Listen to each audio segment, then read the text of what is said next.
Great to be here with you, 3 and Out on this Tuesday. Kevin, BJ, and Ben. Glad you are with us. So much to get to. Jake Roos of Dogs HQ on3.com. He will join us. We'll talk some Georgia football with him. Rich Stiles, host of the Back Nine Boys Golf Show, will join us. We've had some Olympic golf take place as well. We'll also look at some college football as we are now in the college football month of August and look at some of the our favorite things of college football out there and certainly what could be coming in the SEC East. We'll have some SEC West news for you coming up in just a little bit as well. But, fellas, good to be here on this Tuesday. A lot to get to. Braves and Cardinals coming up, starting a 3-game series. Braves are expected to win tonight only because that's the pattern they've created for themselves. Win-loss, win-loss, win-loss, win-loss. Tonight should be the expected win.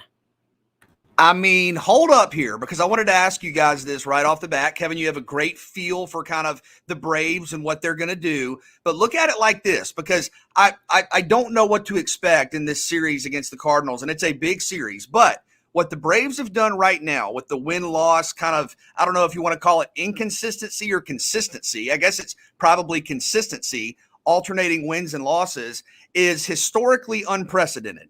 So when you try to predict what's going to happen tonight, like you said, if you follow the pattern that we've all been mesmerized by over the last couple of weeks, the Braves are going to win tonight, right? A win, then a loss, then a win. That's the way it goes. But if you isolate the wins and losses kind of through the context of history, well, this hasn't happened before.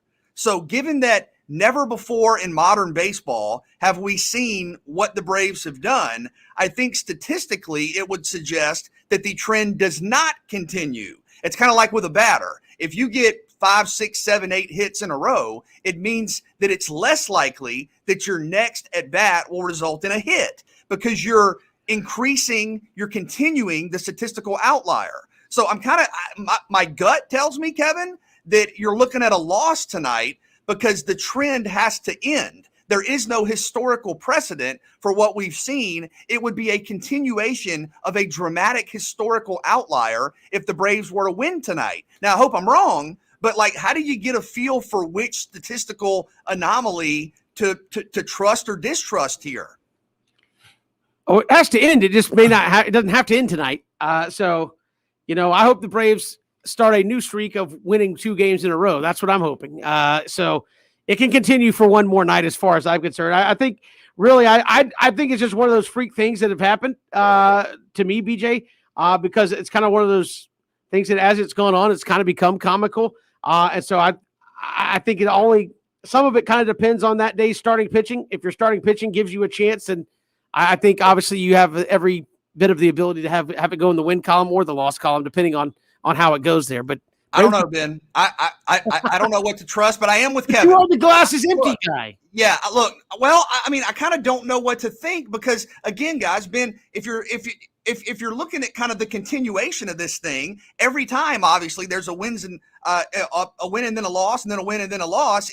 You're doing something we've never seen. I have no idea, but I'm like Kevin. A winning streak would be really special at this point. That would. And oh, by the way, the Mets are doing the Braves a favor. They lost last night. I mean, the Braves, it's only 3.5 now, guys. But, Ben, I have no idea what to expect. Well, I mean, I understand, BJ, when, you're a numbers guy, you understand that, certain things can only go on for so long. But the Braves are creating their own trend at this point. No, if somebody would have told you at the start of this season they would be doing what they were doing, we win one, lose one, you would have told you there's no way that can happen. But the Braves are saying, well, we're trying to be able to be that anomaly. And I know, BJ, we try to be able to, compare something to something that's happened before. The Braves are doing something that's never been done. I would hope that now, Kevin, something you always talking about, post All-Star break. Make sure, one, you're still in it. Check, they still in it. Now, because of injuries, things have gotten a lot harder for them, but starting pitching has gotten better. Austin Riley has played better. Dansby Mansby is doing something he's the only shortstop in Braves history to be doing what he was doing. Got a chance to go over 20-some home runs this year. And BJ, like I said, I mean, I know it's hard to look down the road and say, well, there's nothing to compare this to. Well, the Braves are in the class of their own literally right now. You just hope that these streaks become 2 and 3 and 4 game win streaks. And like you say, with the Mets, kind of like losing last night. That definitely helps the Braves. But I just think that we can't always unicorns. Like, yeah, man, we've heard of it, never really seen it. We think it's out there. I think it plays for it right now. It plays for it. The Atlanta Falcons. His name is Kyle Pitts. That's what they call him. But I just think for this Braves team, it's frustrating because the Braves do what nobody does. Once again, the most exciting team after 8 innings in 2018, Kevin. That was the claim to fame. Oh man, and the Braves are losing, 6-2. Yeah, they came back and won, 7-6 after the 8th. 2019 was ahead of schedule. 2020, almost beat the Dodgers. Now, with everything that's going on, BJ, and I know the market corrections, there's no way they can keep this up. They're keeping it up. Now it's frustrating because as soon as they win one, or two things. If they win one, they're going to lose the next one. Or if they get closer to getting to 500, that's when they implode. I don't know what's going on with the Braves. If they do win this series, they do go over 500. But sometimes, BJ, I mean, you just, as much as we want to have something to go into the record books, hey, give me the year and the time and the date. No, it said 2021, August for this Braves team because nothing to compare it to. Hopefully they can parlay that into a National League East win, division win, because I just think at the end of the day, this Braves team is always going to be good enough to win and bad enough to lose to anybody on their schedule. Fortunately for them, they go win-loss. Hopefully they can just start going win-win-win because, Kevin, if they do find a way to take this lead down and they go ahead 2 games or get up a game, I think they got a shot to win this thing because I don't see nobody catching them. And you see what's going on with the Nats and everybody else in the division right now. Well, I mean, I feel like if the Braves could ever get there, they would have a chance. But that's the problem. They haven't been able to get out of their own way. I mean, the Mets and Phillies are standing around waiting for somebody to play consistent baseball. If it could be the Braves, again, BJ, is there a 7 out of 9, a 7 out of 8 run in this Braves team? If there is, the Braves could be in first place and pulling away the way the Mets and Phillies have been trying to play this thing. So I look at the Braves. Some of the signs are there. I would think that you're going to pull out of this in some way. I'm not saying you're going to start playing 800 baseball, but your run differential, and I know people say, well, you've scored a lot of them in a small amount of games. I understand that, but still, you have put up runs. You have a positive run differential. I think nobody else in the East but the Marlins even has that. Everybody else is negative run differential. So the Mets have negative run differential, and they're winning in a division. Phillies are ahead of you, have a negative run differential. The pitching has gotten a lot better for the Braves, especially the starting pitching. If you can couple that with a consistent offensive effort, which you feel like with some of the moves they've made might be around the corner with a little bit more feared lineup consistently, night in, night out, that it's there for the Braves. I mean, 3.5 out, BJ. Again, at some point you start looking at it and go, look, as bad as this team has played, they're there. And if they could put together a 3-game win streak, you might wake up one morning and say, this team is a game and a half or a game out. And that's a completely, and you could say a game and a game half out, and you still feel like they have not played their best baseball at all because they've been allergic to 500 for most of the season. I feel like if this team actually breaks through that kind of invisible barrier of, we just can't seem to get over 500, I think once they do that, wow, I think you're going to see a different look for this Atlanta Braves team and might really see them kind of take a step forward to try to grab a hold of this division, which, again, despite all their shortcomings, the fact that they're here is still pretty incredible. It really is interesting to think about the run differential you mentioned. We've talked about it because, normally when a team is around plus 50, that normally means you're, 5-10 games over 500 at least. And you mentioned it, for point of reference, the Atlanta Braves have a plus 49 run differential. The Mets are minus 10. And the Phillies are minus 18, meaning, totaling up all the runs you've scored, all the runs your opponents have scored. And I was looking around Major League Baseball to see who has the closest run differential to the Braves, and it's Oakland. The A's are plus 52. The Braves are plus 49. Well, the Braves are 2 games under 500. The A's are 13 games over 500 with roughly the same run differential. So if you go off of that, I mean, we've been talking about it, Kev, it's only a matter of time before kind of luck bounces back your way, where it's like you've been losing all these games 2-1 and 3-2 and, in the 8th inning and the 9th inning where you get hot, you catch those breaks and you look up and you've won 7 out of 9, you've won 8 out of 10. And I mean, I don't know if this is kind of, if it's been too short of a span to talk about this, but could there be something to, just given how much the focus has all season for the back-to-back-to-back defending champs been on winning the division, that like anytime you get close to the Mets or close to 500, you start talking about it, you start thinking about it,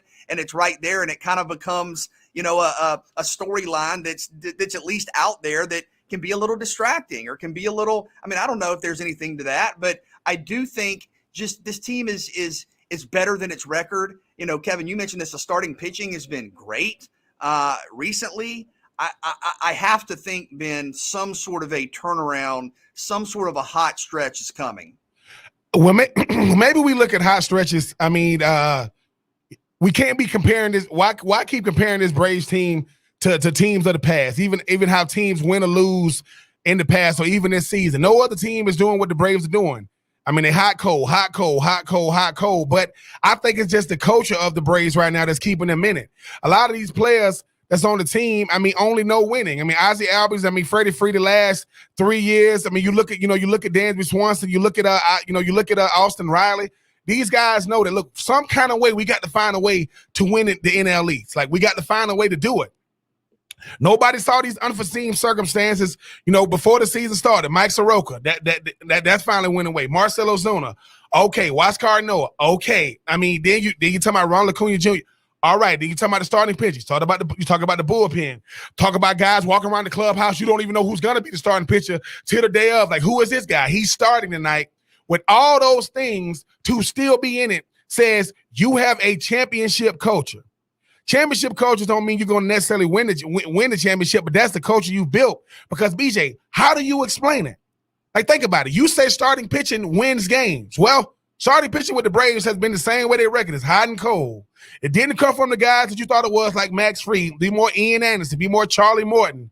Yet, they're still in it. Because I think when you build a culture, that is going to be better than the players you have. Now, you would love to have certain players back, but if the Braves can find a way to just, scratch and claw and get on they don't even got to get on a long win streak. 3 games, 4 games, to get you even with the Mets. And because I believe the Mets know if the Braves can get even, listen, just like Randy Moss when he was in the league, he leaving. They sticking their hands up and they say we got a chance to win this thing, because they're doing it with the walking wounded right now. They're doing it with who's gonna be lead off. I was saying yesterday, could it be Freddie Freed? BJ, you were saying, could it be Dansby Swanson? Could it be Ozzie Albies? I just think that with the new additions, with the guys coming back, they finding a way to stay in it. And BJ, dare I say, the Braves are creating a new trend. Not a winning one, or a one that you want to do moving forward, but wins, loss keeps you in it. You just got to find a way to, to get some wins in a row, maybe 2 or 3 wins in a row. Kevin, dare I say, them guys can find a way to win. It's going to be a crazy if they win this year, but Snit will be up, for manager of the year if they find a way to win it this year. It's been totally crazy to see how this team has hung around. And again, the Mets would be 4th in the West and I believe 3rd in the East, like a game and a half ahead of the Cardinals, who the Braves are playing tonight. So the East, in terms of wins, has not been awesome here in 2021, to say the very least. We've got more to come here on 3 and Out. Jake Roos will join us later this hour. We'll talk some Georgia football with him. Also, some news coming out of the SEC West. A lot of things shaking up here in the weeks leading down to the opening Saturday of college football. We'll get to that next. It's 3 and Out on the Southern Pigskin Radio Network.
Good to have you along here, 3 and Out on this Tuesday. Kevin, BJ, and Ben. We'll hear from Jake Roos, Dogs HQ on On3.com.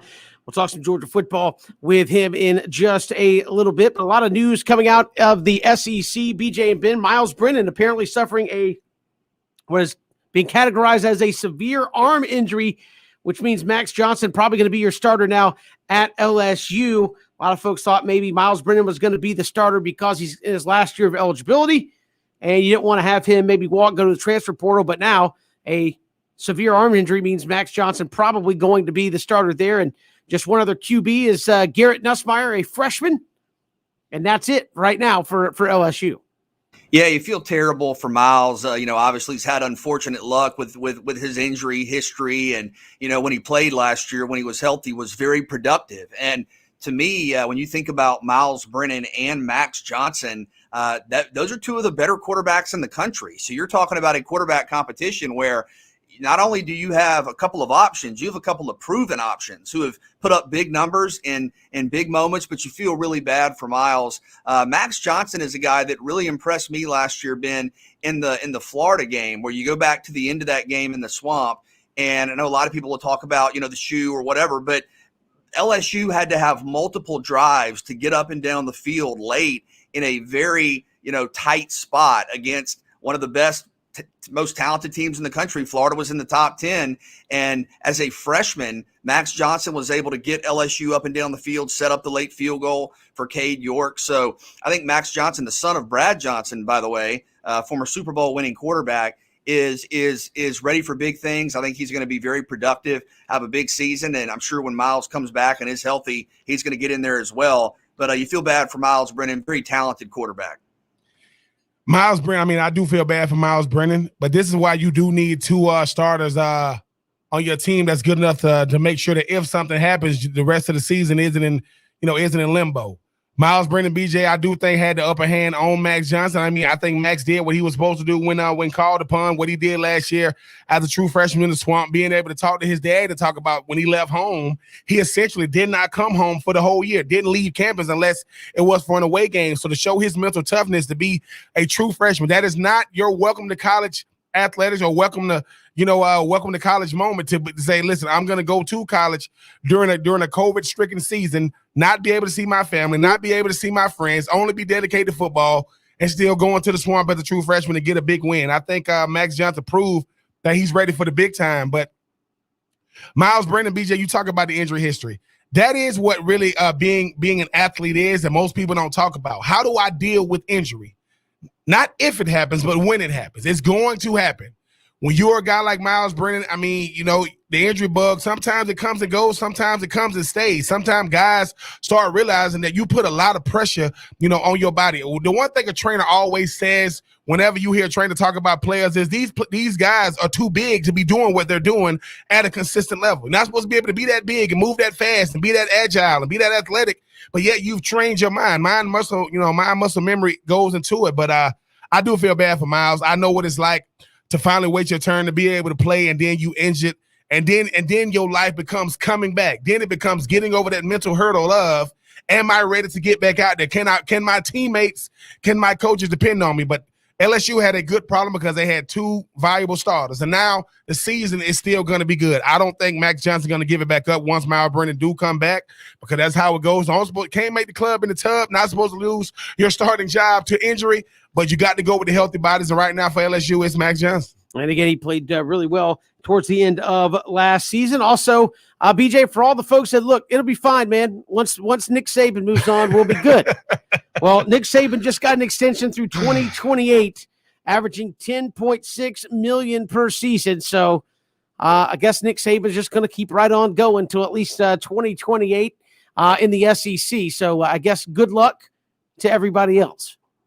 Yeah, and he's, his program is absolutely the standard. Alabama, no signs of slowing down. You look at last season, undefeated, all SEC schedule, new offensive production, even at a place where you continue to kind of reinvent what that even means. And Devontae Smith winning the Heisman. I think some people, this sounds really, really strange to say, but I think some people are underrating Alabama. this preseason where it's like, Kevin, we heard it all at SEC Media Days talking to Christian. It's, is this the year to get the Crimson Tide? Are they going to take a step back? Okay. I mean, good luck with that. If you want to go with that, good luck. But look, he just wants to coach in the new look SEC, man. He wants to make sure he's playing Texas, Oklahoma, Florida State, Clemson, the Jaguars, the Saints, the Falcons, whoever else is coming into the SEC. He wants to make sure he's coaching against. You make a joke, but how much of it is that? Just, I mean, I know he's considered the greatest of this era, maybe the greatest of all time with what he's been able to do. But how much of it, as you joke about that, is simple Nick Saban ego saying, you know what,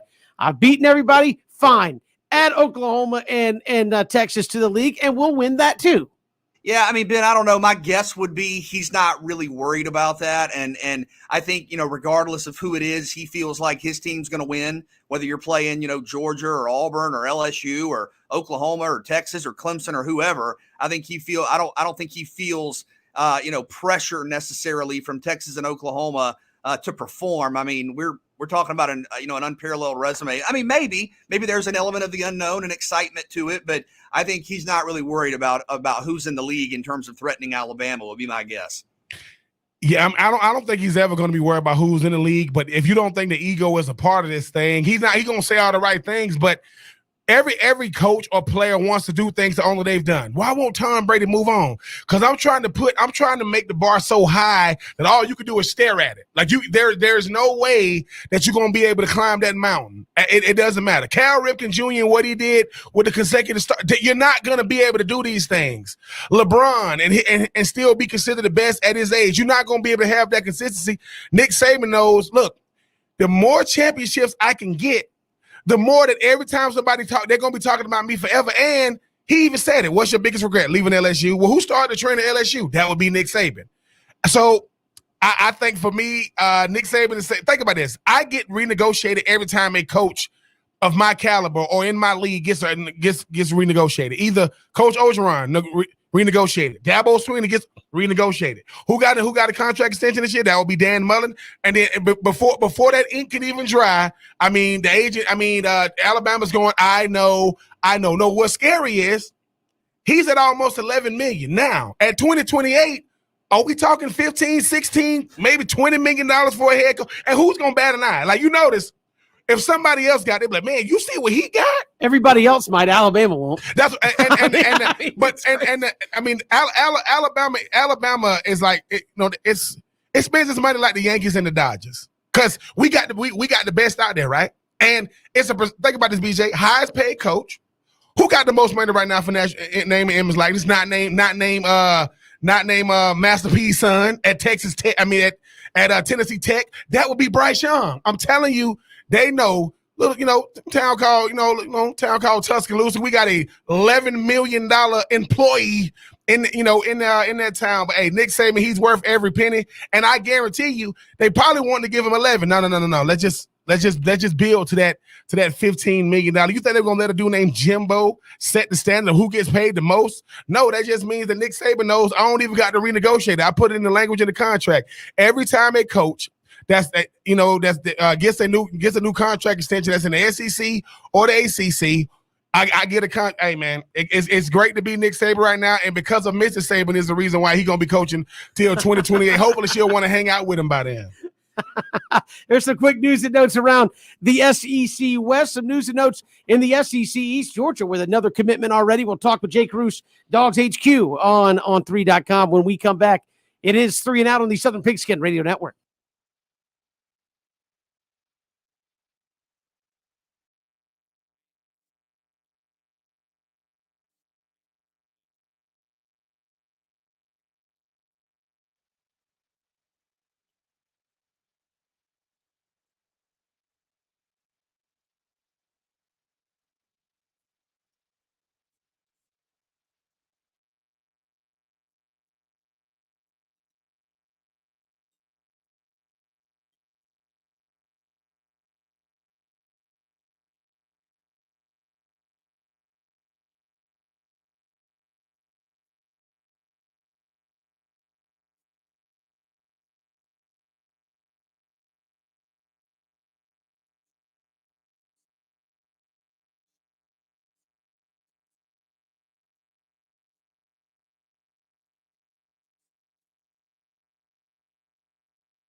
to have you along here on this Tuesday. Kevin, BJ, and Ben counting it down towards the start of the college football season. And recruiting season going wide open there as well. And joining us here on the program from Dogs HQ on On3.com, Jake Roos joins us here on 3 Now. Jake, welcome. How are you? I'm doing well. Thank you guys for having me. I appreciate you coming on. I know in the midst of the countdown to that Clemson game, obviously Kirby's still getting it done on the recruiting trail. Just got another big commitment from a wide receiver within the last day. Yeah, Dylan Bell out of Houston, Texas. Not a huge surprise, I think, after a successful visit this past weekend. But a good pickup for Georgia. I like the film on this kid. You're talking about 6'2", 200 pounds, a guy who can get in there and looks to fit what they want in terms of that spot at wide receiver. Like what I see from him on film when you're talking about acceleration and catching in traffic, and pretty agile for his size as well. So definitely makes sense to me why Georgia went ahead and pulled the trigger on this guy. Good pickup for him early. Adds to Nylon Morissette back there in that wide receiver room in 2022. And look for them to continue the strong role. Jake, in terms of the preseason hype, a couple of days it comes out that quarterback JT Daniels is the Heisman Trophy front runner per a couple of odds makers, and you're talking about a guy that's started 4 games. Do you think that's fair for JT Daniels at this point?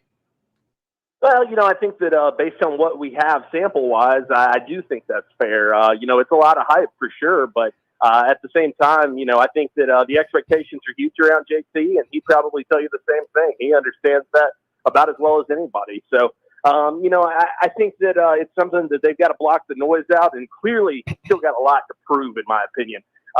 Is it fair to rank him there? Yes, but we'll see how it pans out after week 1 and week 2. I think we could probably see some shifting around, especially if Georgia, doesn't really decide to go to the air as much as maybe they're planning to. And Jake, obviously, when you talk about the postseason aspirations for this in the preseason hype for this Georgia team, I mean, it's well warranted. I read something to where when you talk about this defense, I know they're going to have to get that back end squared away, but this front 7 led by these linebackers. How pivotal of a role is this linebacking core going to be this year, and how much does a guy like Nolan Smith going to have to step up this year?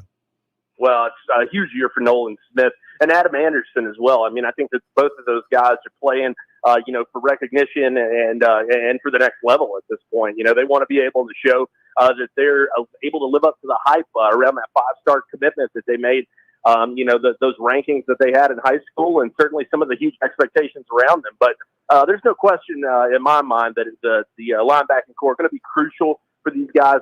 Need them to get in there and create some pressure. I think those big boys up front can get on those offensive linemen, lean on those, and probably give you some holes. But it's going to be up to those guys to seize those opportunities, get in there, and really disrupt.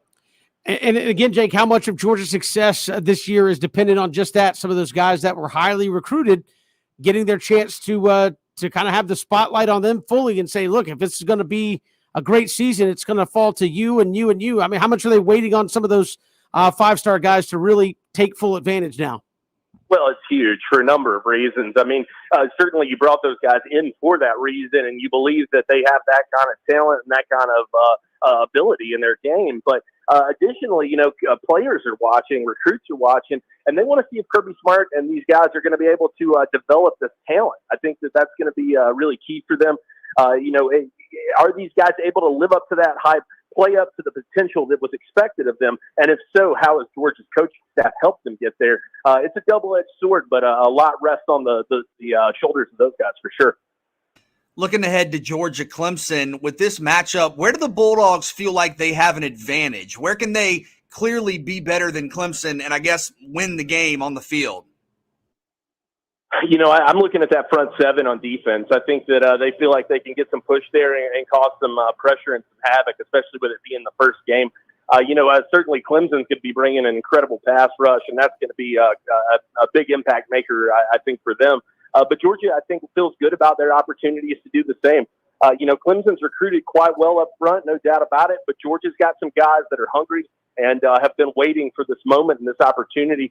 Jordan Davis, not the least amongst them, but you've got Trayvon Walker, you've got Devontae Wyatt, you've got Jalen Carter, you've got a host of guys up front that you feel like can be disruptors up there. And if they're able to get some pressure, I think that's an area where Georgia feels like they can really kind of throw DJ and the rest of this Clemson offense off of their game.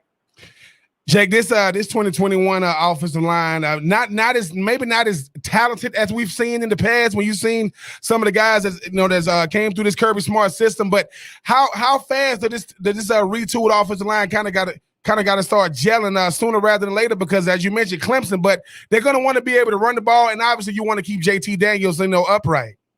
Yeah, it's absolutely massive. I think, in terms of the success for this season, I think the offensive line is the paramount. I know there's a lot of questions about that secondary, but I think that the defense can get those things corrected. I think you've got some guys back there with some experience, especially through the transfer portal, that should be able to help and kind of slot in early on.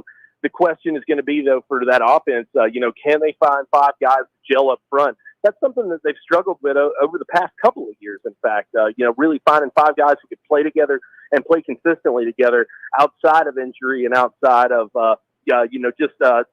losing the spots in practice. I think that they've got to get it figured out, get the opportunities to get those guys in there and get them comfortable with each other. But certainly retooling that offensive line, a huge part of this year. You feel good about the talent that they've laid in the positions through recruiting, but at the same time, it's up to those guys to get out there and perform. Jake, how do you think Georgia wants this to shape out? What do you think that opening day offensive line looks like when they roll up to Charlotte and play Clemson?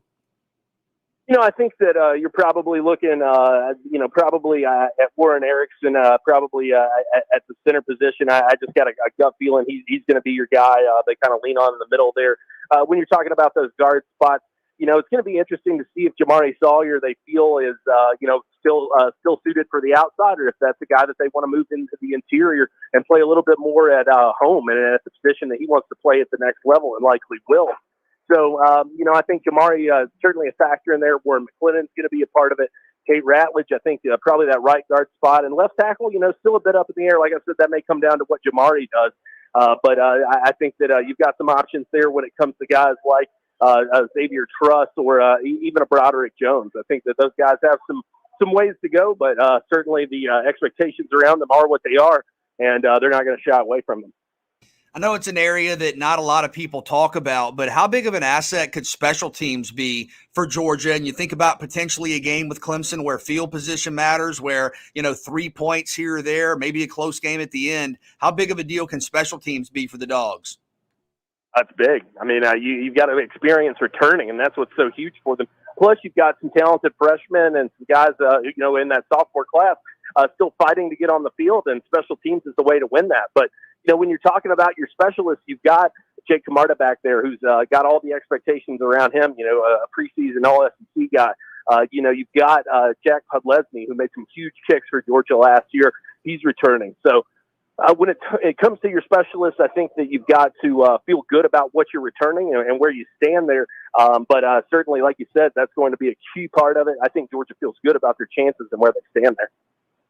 Jake, one thing that Kirby Smart does better than anybody is out there, is his ability to recruit. I know that we opened the show talking about a big recruiting guy out of the state of Texas, but is there a better, atmosphere for recruiting than the first game of the year? Not necessarily because it's Georgia and Clemson, but both of the starting quarterbacks are from the state of California. How much does that factor in being able to recruit the state of California, going up against, having 2 guys that's from the state of California? You just happen to have JT Daniels and being able to have one of the top 4 states, that being California, for the top 300 first game of the year. Yeah, it's massive. I mean, I think that Georgia's working on expanding that brand. It's been a big focus for Kirby Smart, and they've clearly done well when it comes to doing so. But this is a big opportunity for them to continue to do that. You're going to have the national spotlight squarely focused on you. As you mentioned, 2 talented California quarterbacks dueling it out. You've got another great California guy in Kendall Milton back there, who I think is primed for a breakout in his sophomore campaign. So when it comes to this game, it couldn't be any bigger. This is easily the biggest game Georgia has on the schedule, and it's not even really close. I think that that's got to be a big concern for them, and I think that they're well aware of that. We're talking with Jake Roos, Dogs HQ on On3.com. Dogs and Clemson coming up right there to start the college football season. Jake, we appreciate the time. Thanks so much. Hey, thank you guys for having me. I appreciate it. Appreciate it. Jake Roos, Dogs HQ on 3.com. And again, Georgia's got a few things to iron out, BJ and Ben, before they get to Clemson. Obviously, that offensive line that you heard Jake talk about needs some guys to step up. And defensively, looking for some guys to kind of step into that spotlight and take over. Well, look, when you're a program like Georgia, Alabama, Clemson, Ohio State, you're going to lose a lot of talent to the NFL every year. But I think this offensive line is going to be really good. I mean, Ben, you mentioned it. You're recruiting 4 and 5 stars every year. You have returnees. I think Warren McClendon is going to have a great season out of Brunswick High. But I think there's depth there. Yeah, there's a question or two. I mean, you always have some uncertainty. But I think the key point here when you look ahead to week 1 is Georgia's offensive line is going to be very good. But in week 1, you're going to have the best defensive line potentially in the country. When you talk about what Clemson has and what they've done the last decade under Brent Venables. So the challenge is going to be massive right out of the gate for this Georgia O-line. It's going to be five-star talent versus 5-star culture. And I think the culture is, it's not being built in Clemson. It is already built in Clemson. And I know that Dabo Swinney and Kirby Smart, two of the premier coaches in college football, and two of them are the premier programs in college football. But, when great is on great, when 5 stars on 5-star, you don't really get to hide. There are not going to be any excuses. You hope to have both teams at full strength. But it should be a great game. It's going to be great for recruiting. It's going to be great for college football, and you bringing back an old rivalry. And I mean, the games was good in the past. Hopefully, this game will live up to it. But Georgia Clemson should be a lot of fireworks. We'll see who going to be the best team coming to fourth quarter, first game of the year. And again, we'll see how Georgia prepares as the countdown is on. We've got more to come here on 3-9, including NBA free agency and the Hawks going out and making sure some of their key pieces are around for a long, long time. We'll get to that when we come back. It's 3 and Out on the Southern Pigskin Radio Network.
Good to have you here, 3 and Out on this Tuesday.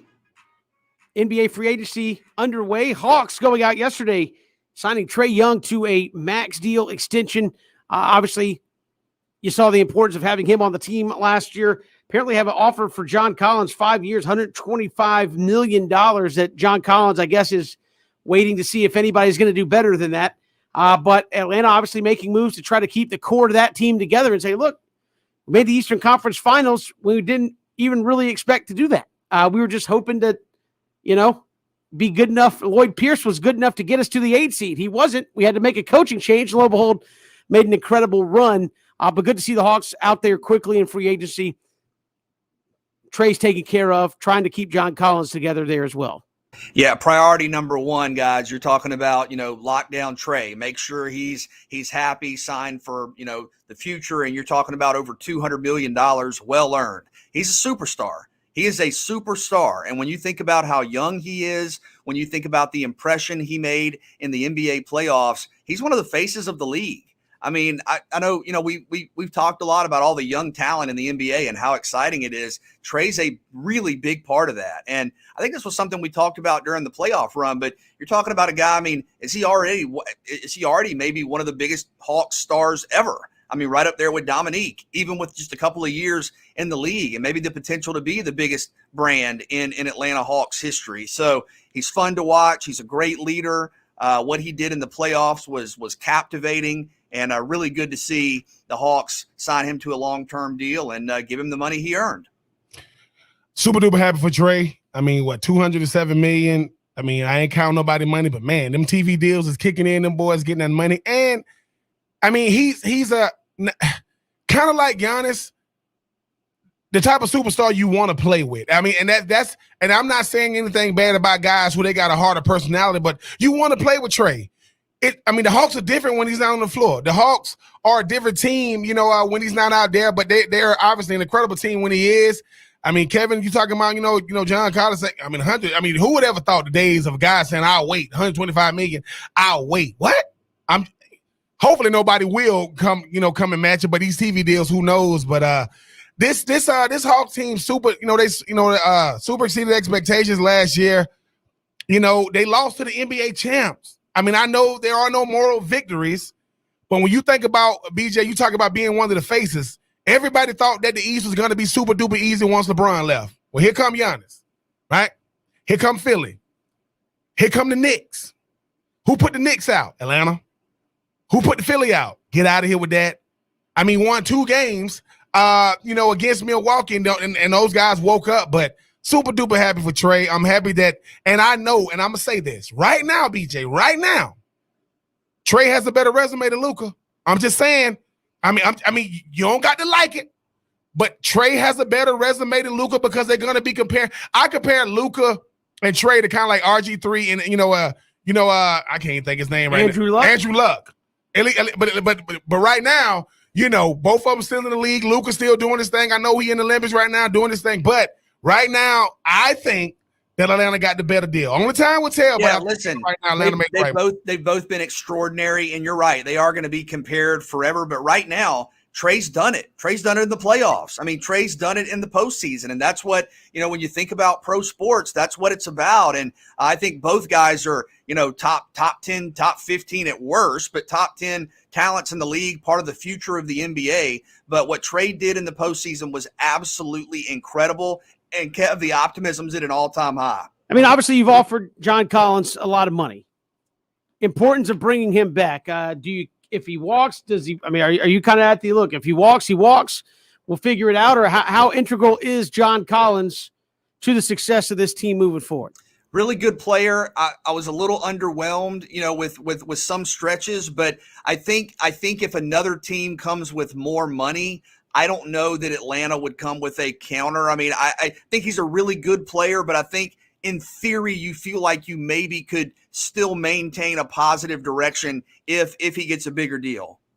Yeah, John Collins, I mean, I think what's happening is he is testing the market. I mean, sometimes guys trying to get as much money as they can right now. John Collins knows he might not have another big contract left in him. He's not as young as Trae and those guys. But I would hope that he would want to come back. It's not like they're giving him chump change. They're not giving him. He's 125 mil. And look, I mean, I'm not Collins. I mean, he gonna do what's in his best interest. But when you look at what they was able to do.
Great to be back. Hour 2.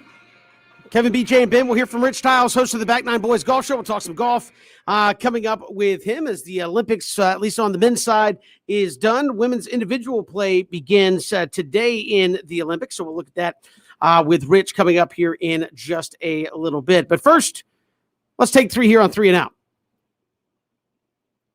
All right, fellas. Take 1. ESPN 8, The Ocho. Great program. It's back this week. Which event are you looking forward to the most? Look, fascinating options here. I mean, you run through some of the programming schedule, and it's there are really interesting quote sports coming up for the Ocho. But I think for me, activities.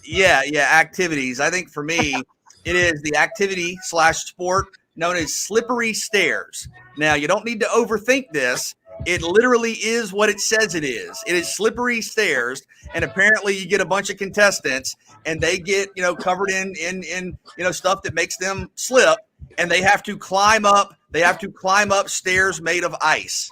So it's basically a race of 6, 7, 8 people who are all slippery already, trying to climb up and fight and kind of get up the stairs made of ice. And you can imagine how that would be compelling from a standpoint of kind of preparing yourself for that. I don't know what you do, scheme, approach. I mean, it's just a free for all. You just go. I don't know how you find traction. I don't know.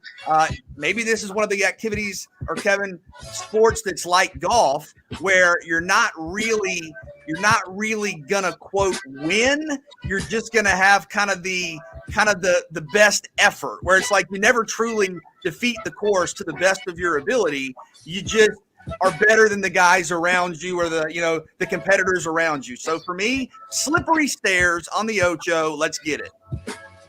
I mean, the Ocho do got some. I mean, they do have some great activities, as Kevin mentioned. I mean, sign flipping championships.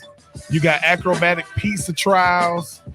You got the school bus figure eight. And the thing I want to do that. The school, but for me, listen, I'm from the South. My parents got a pretty nice sized yard. They got a nice lawnmower, ride lawnmower.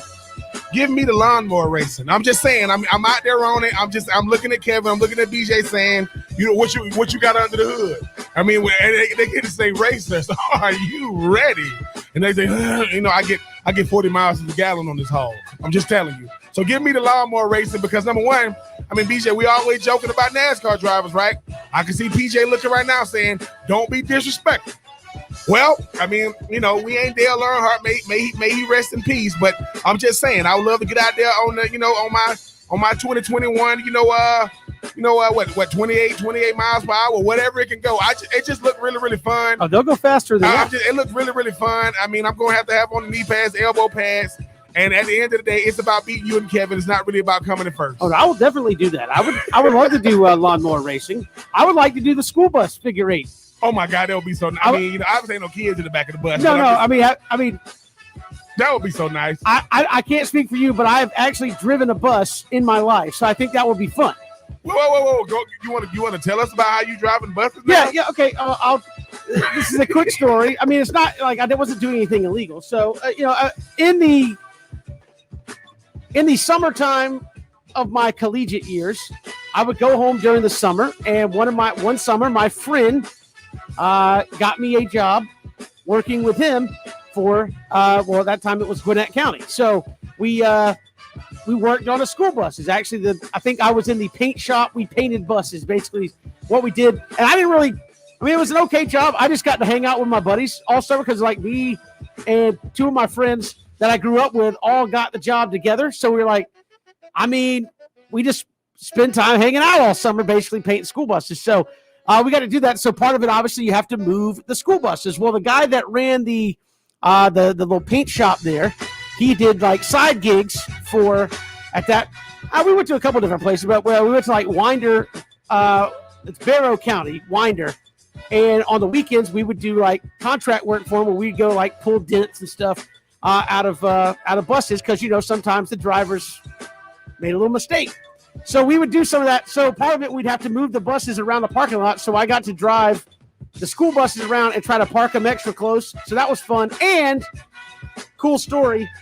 I actually got to drive a stick shift bus, which was a whole lot of fun because the stick to manually shift the gears was, no kidding, about 2.5, 3 foot long. So it was, you can imagine trying to shift first gear, then second gear was about 2 or 3 feet worth of movement. That was a lot of fun. So I would love to do school bus figure eight.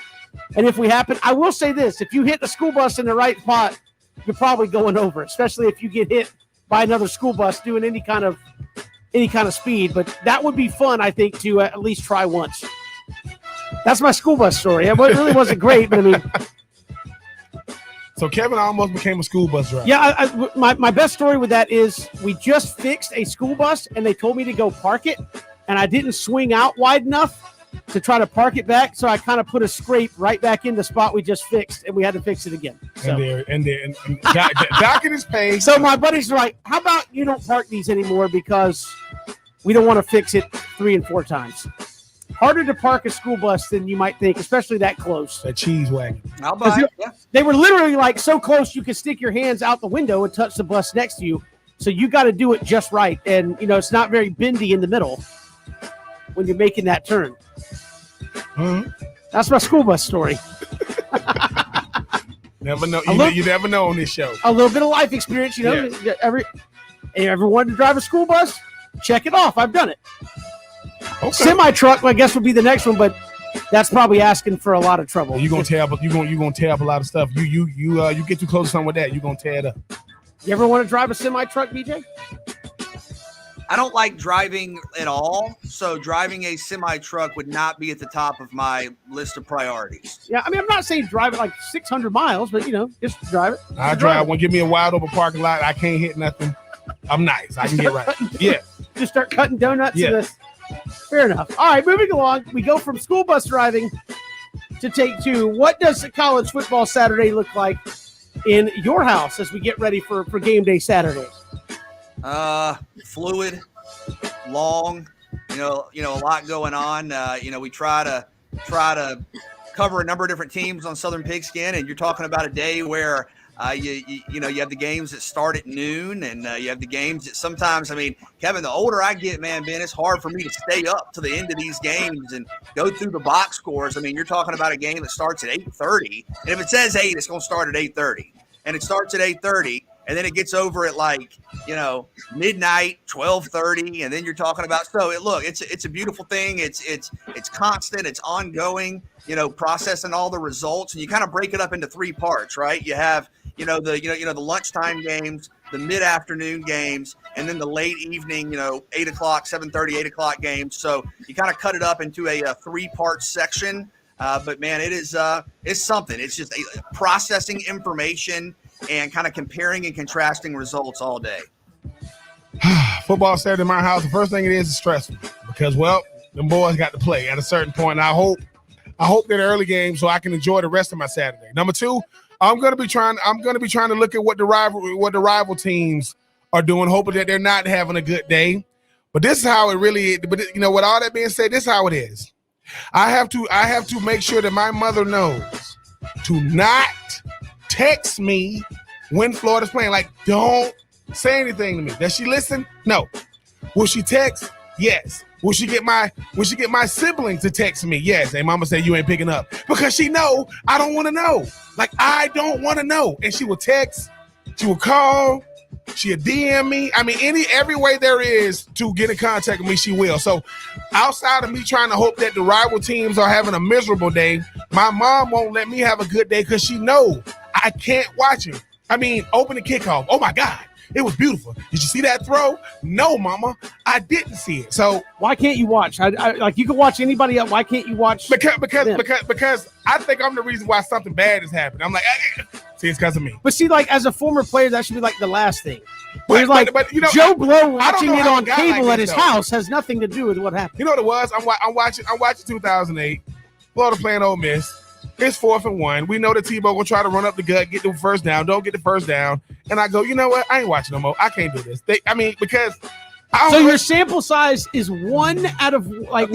Okay, but also hold up. One time they lost to Tebow. That's the reason.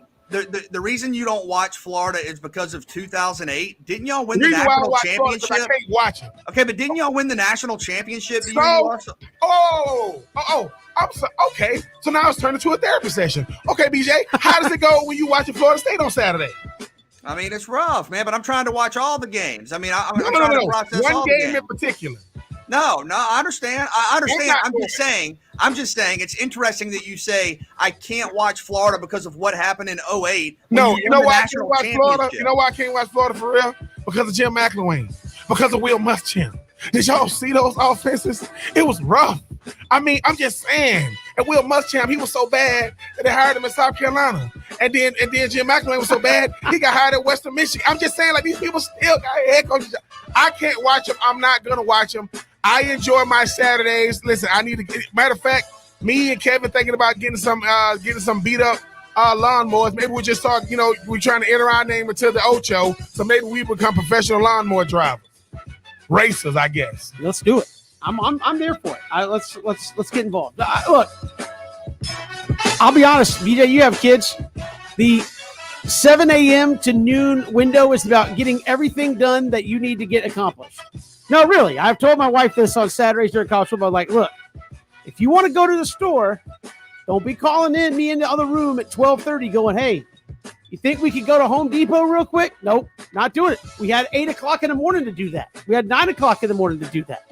Let's get it all done, and then we'll watch the 12 o'clock games, have a little lunch. I'll find a game that's good to fall asleep to so I can get my nap in. Probably like, I'll watch like Rice, TCU or That is something. a good point. That is a good point.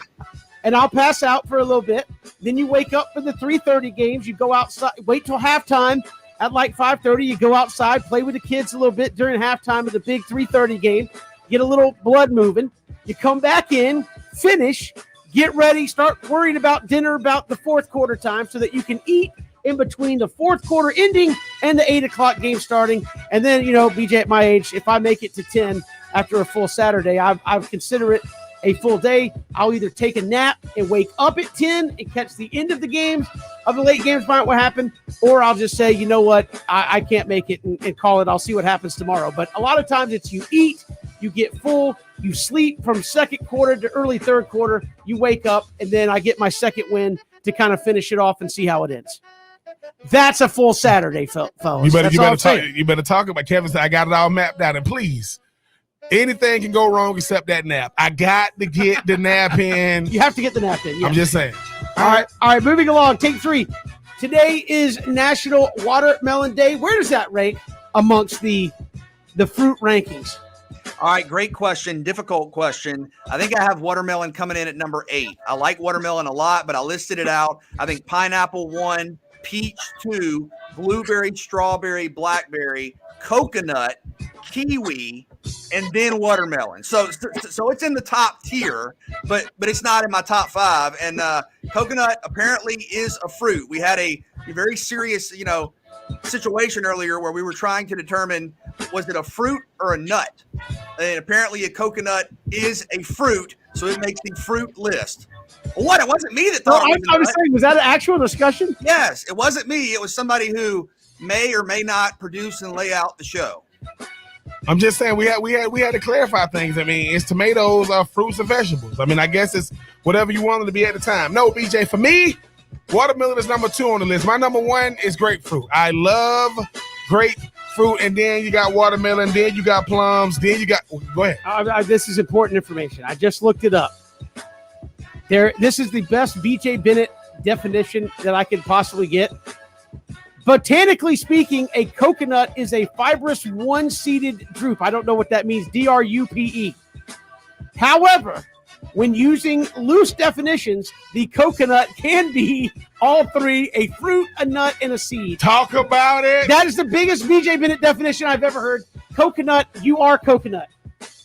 I'm just So saying. what you're saying is it says a lot and says nothing at the same time? Yes, it's a fruit, a nut, and a seed. It is all at the same time. It is a filibuster. It's the first ever fruit that's a filibuster. Just take it as you please. No, I mean, for me, yeah, grapefruit would be my number 1.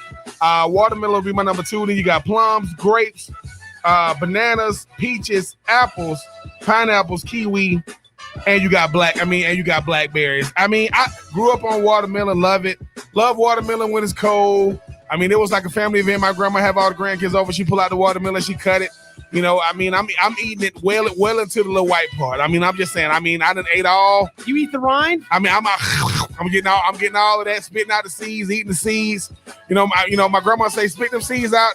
My granddaddy say watermelon seeds will help you grow. So I depending on who I was eating around, but yes, grapefruit is what I love. And I don't, PJ, I know we were talking about this with the peaches. I don't like soft peaches. I'm not a soft peach guy. I'm not a soft plum guy. Hard peaches, hard plums with like a nice juicy, inside. And hey, that's it. I mean, I'm a fruit guy. Kevin, I mean, watermelon day for you, Kevin. Do you like the watermelon? You love it, hate it. You can keep it. What's up? I don't really see it. I mean, I will eat it occasionally. I'm just not like huge into it.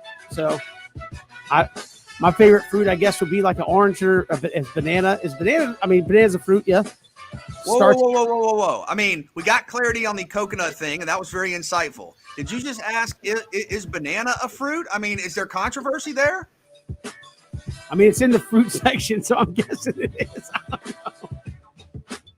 I mean, hold on. Okay. Look it up. Hold on. I mean, we found that a coconut was a seed, a fruit, and a nut, yes. And a nut. We look up if banana's a fruit.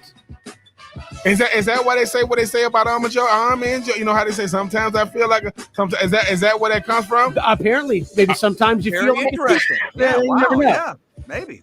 I'm just saying. I mean, I'm doing a Google search, and the first thing that pops up is "Are bananas berries?" That's not a good start. I mean, BJ, you had bad take on the bananas. What you say about the bananas, BJ? If we're doing this, I don't think bananas have great taste. But if we're doing this, Kevin, didn't you say a couple of weeks ago when we were talking about vegetables that you had a friend who thought macaroni and cheese was a vegetable? I don't know. I think in the South it's classified as a vegetable, even though it's not. It's always served with the vegetables. Hey, you better eat your vegetables. We got some green beans, some mac and cheese, and some carrots. All your food groups are covered. Man, I'm just saying. Botanically speaking, bananas are considered berries, so that would fall in the fruit category. My goodness, a banana is a berry. This has been an incredibly educational. A banana is a berry. A coconut is a seed, a berry, and it's a vegetable. It's whatever. A coconut is a chameleon. It's whatever you want it to be. This is all, as a teacher of mine used to say, party information. You're at a party, you want to go impress somebody. Hey, no, coconut is a fruit, seed, and a nut. That's take 3. We got more. Rich Stiles will join us. Well, when we come back, we're talking golf next on the Southern Pigskin Radio Network.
Good to have you back here, 3 and Out on the Southern Pigskin Radio Network. Kevin Thomas, BJ Bennett, Ben Troop, glad you're making us a part of your day. Joining us here, as you can hear him each Saturday and Sunday morning at 8 a.m., host of the Back Nine Boys Golf Show, Rich Stiles, joins us here on 3 and Out. Rich, welcome to the show. How are you?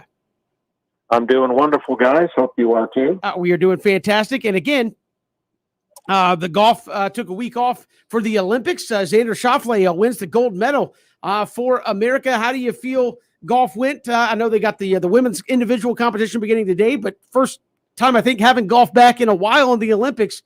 How do you feel it was received? How did it go?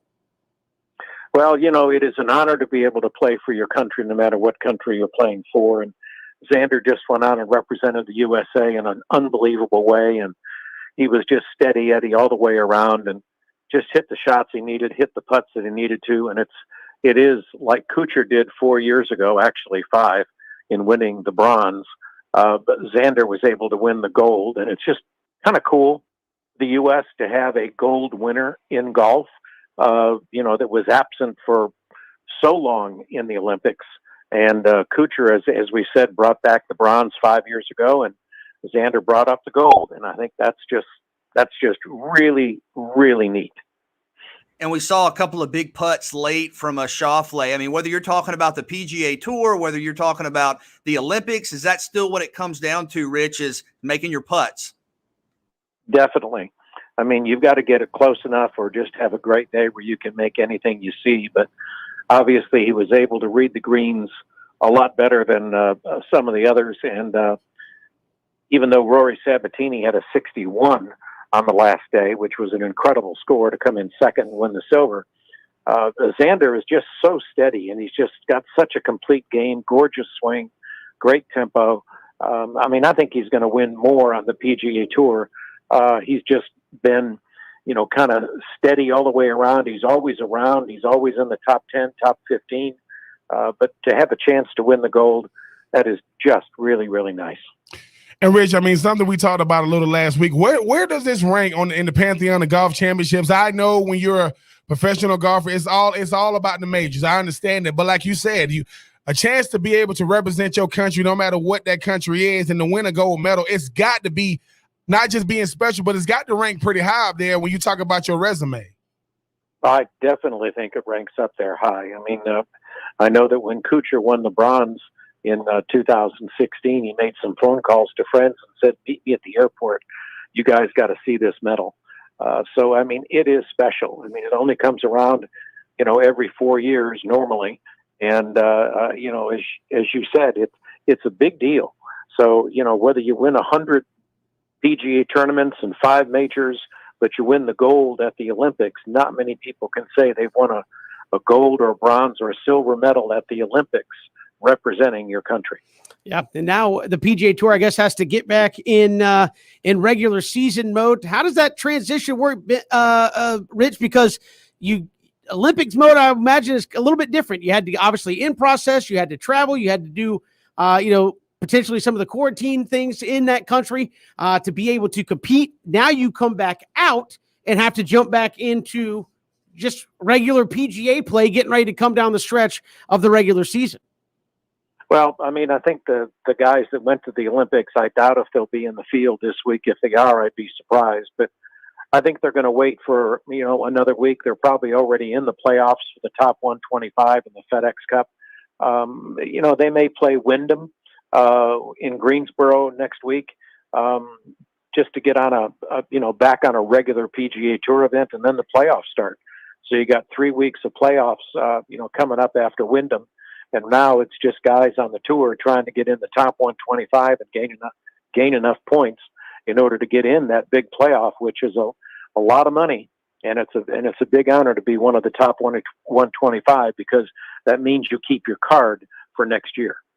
And Rich, I was reading, apparently Schauffele is in Memphis this week, and I believe touchdown this morning. So you're talking about a couple of days ago winning the gold medal, and I believe is scheduled to try to participate in the St. Jude. They're in Memphis, arriving today. How kind of unprecedented is that, and what type of preparation? How do you manage that if that does indeed happen, traveling around the world and playing in the Olympics and then playing in the PGA Tour. Well, it is unusual. I give him a lot of credit for doing that, especially after being where he was in Tokyo. But coming back and going through those various time zones and landing and then trying to get used to the new time zone and getting back into playing, he might have played maybe 9 holes today, maybe, and then he may play another 9 tomorrow.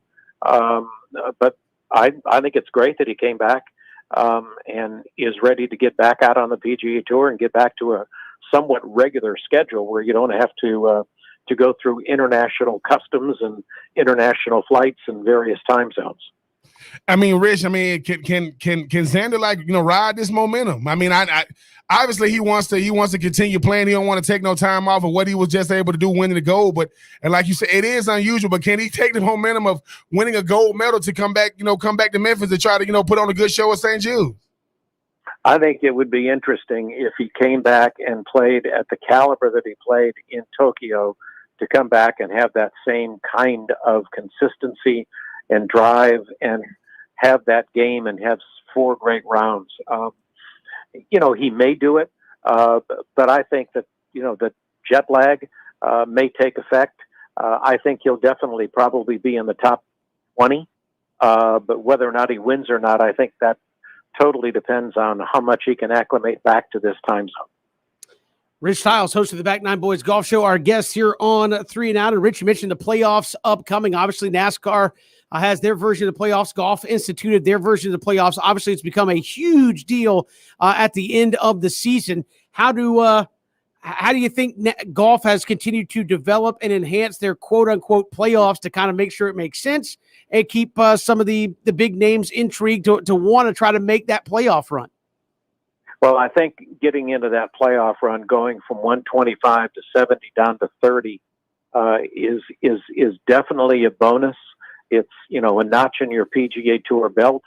It's also a lot of money, and at the end of that rainbow is a $10 million, $15 million prize now. So just getting in the top 30 is a pretty good goal for a lot of those guys. And I know Harris English is right now right there in the top 10. So, he's got a great chance of going to Atlanta and East Lake and having a great week and a great payoff. But, it's one of those things where this is what the guys strive for. They play all year to get in the top 125 so they can get into the playoffs.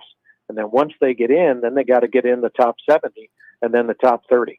And Rich, I know we kind of talk about it because you see so many professional sports contracts out there that are for, millions and millions of dollars. You forget for most of the guys that aren't regularly in the top 5 or most well-known guys, getting a $15 million check at the end is a gigantic deal. Oh, it is. I don't know if you guys remember or not, but Bill Haas, who was from Greenville, South Carolina, won many years ago. And, he won $10 million. He's, from a money standpoint, he's set for life.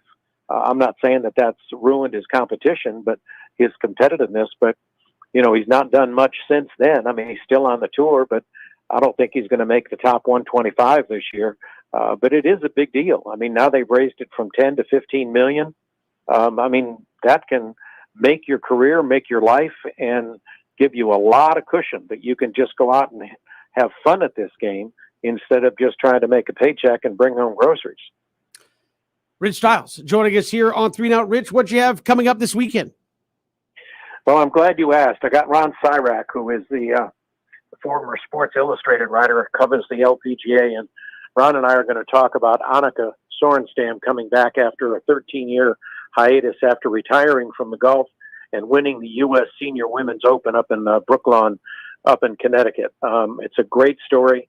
Her whole family was there, and Ron is a big fan of the LPGA and has covered it for years, and I can't wait to talk to him and have him share, his feelings about Annika winning that tournament with her husband on the bag and her kids watching her every step of the way.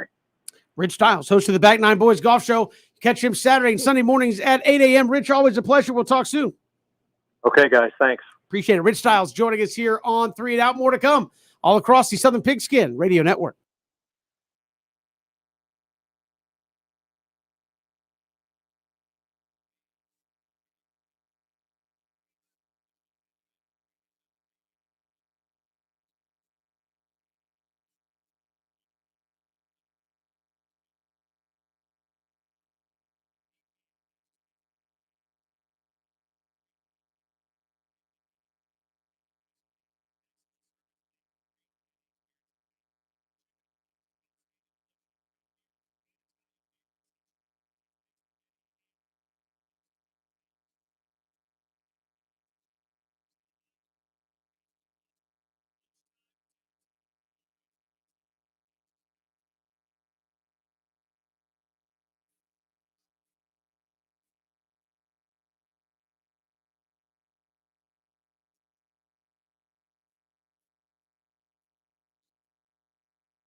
Good to be here on this Tuesday.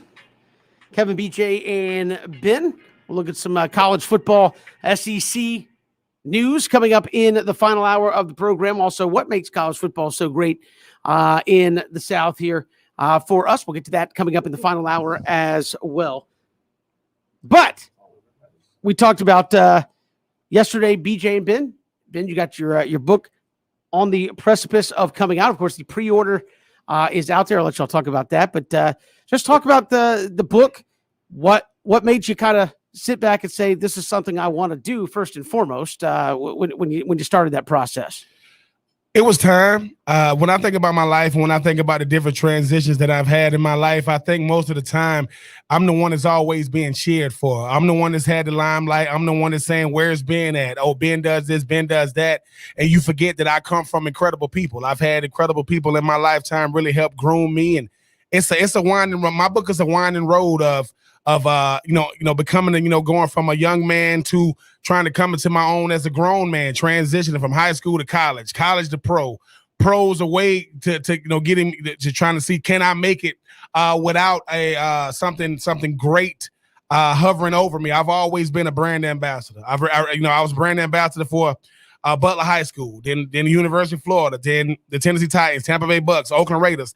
Can I be my own brand ambassador, walking away from something? Can I create my own structure? And it really, really took me back because, when you're trying to say thank you to so many people, and bigger than just my mom and my dad who did the best job, and my sisters and brothers, and nieces and nephews, cousins, aunts, uncles, grandparents, it's the people that came along the way. And that's what this book is about. This book is about making sure these people know the type of impact they had on my life. One spoiler in the book, but I had a former teammate, and I called him to be on the show. And when I called him to be on the show, I was telling him about my book was coming out. This is maybe like a month ago. And I told him he was going to be in the book, and he asked me why. And I said, because it was a time in my life, man, that I need to get back to basics. I had put away my selfishness, my selflessness of being a teammate, and became selfish to make it all about me. And I said, you helped me understand, because it was so many parallels from me and my dad, to me and my teammates, to me. They're just trying to figure out, life as a dad, and life as a parent, and life as an uncle. So it was therapeutic for me, Kevin, because at the end of the day, I feel as though somebody said this, and even though I didn't put this in the book, this book is about being what I'm supposed to be. He said, you spend so much time trying to be something you want. What are you supposed to be? So this is what I'm supposed to be. This book was what I was supposed to do. I appreciate BJ for dealing with me. The book, listen, for those of you who want to write a book, I say do it. But I say this: go to the Patience store and buy it up. Buy every piece of patience there is. Even when the truck, even when Kevin backing up the 18-wheeler, when he hit the back, just say, hey man, I'm getting something. But it's so important, because my story is encapsulated by a lot of people's stories. It's not just mine. It's not, oh, this is the Ben True story. You think it's gonna be all about Ben? No, this is Ben telling you about the stories that was intertwined with mine. The people that, the guy, blessed to come into my life. It was so many people. I hate the fact that I couldn't put everybody in there, because I didn't want this to be a series. I didn't want it to be like the old, encyclopedias back in the day, A, B, and C. But it's a story about growth. It's a story about not just who I am and who I'm becoming, but who I'm unbecoming. It's about letting go of who I thought my identity was. It's about understanding that I'm, quote, more than an athlete. And it's showing you the human side of an athlete that was always known for one thing, and that's playing a sport. But then when the sport went away, who was I? So I went through that. Who am I? To I know who I am now. And hey, man, I think it's going to be great. I think when everybody reads it, what you think you're going to get, I think you're going to be pleasantly surprised to get something totally different. While it's not the Ben True story, it's all in the title, Uncommon and Unfinished, man. That's about as good of a title as I can come up with, man. But yeah, man, definitely go to BenTrue84.com/shop and get and pre-order you some copies. I appreciate everybody who's already pre-order some copies. BJ, I mean, this is it was just time. And while the pandemic was definitely a different point of it, it shut down everything. It gave me and BJ an opportunity to try to, finally put pen to paper, and here we are. Yeah, it's it's really special because, and I'm talking about everything you've accomplished, and your story, and who you are, and what you represent, and what matters to you. And I thought you described it so perfectly there. I mean, just hearing you tell the story of the story, and the story is, who are you?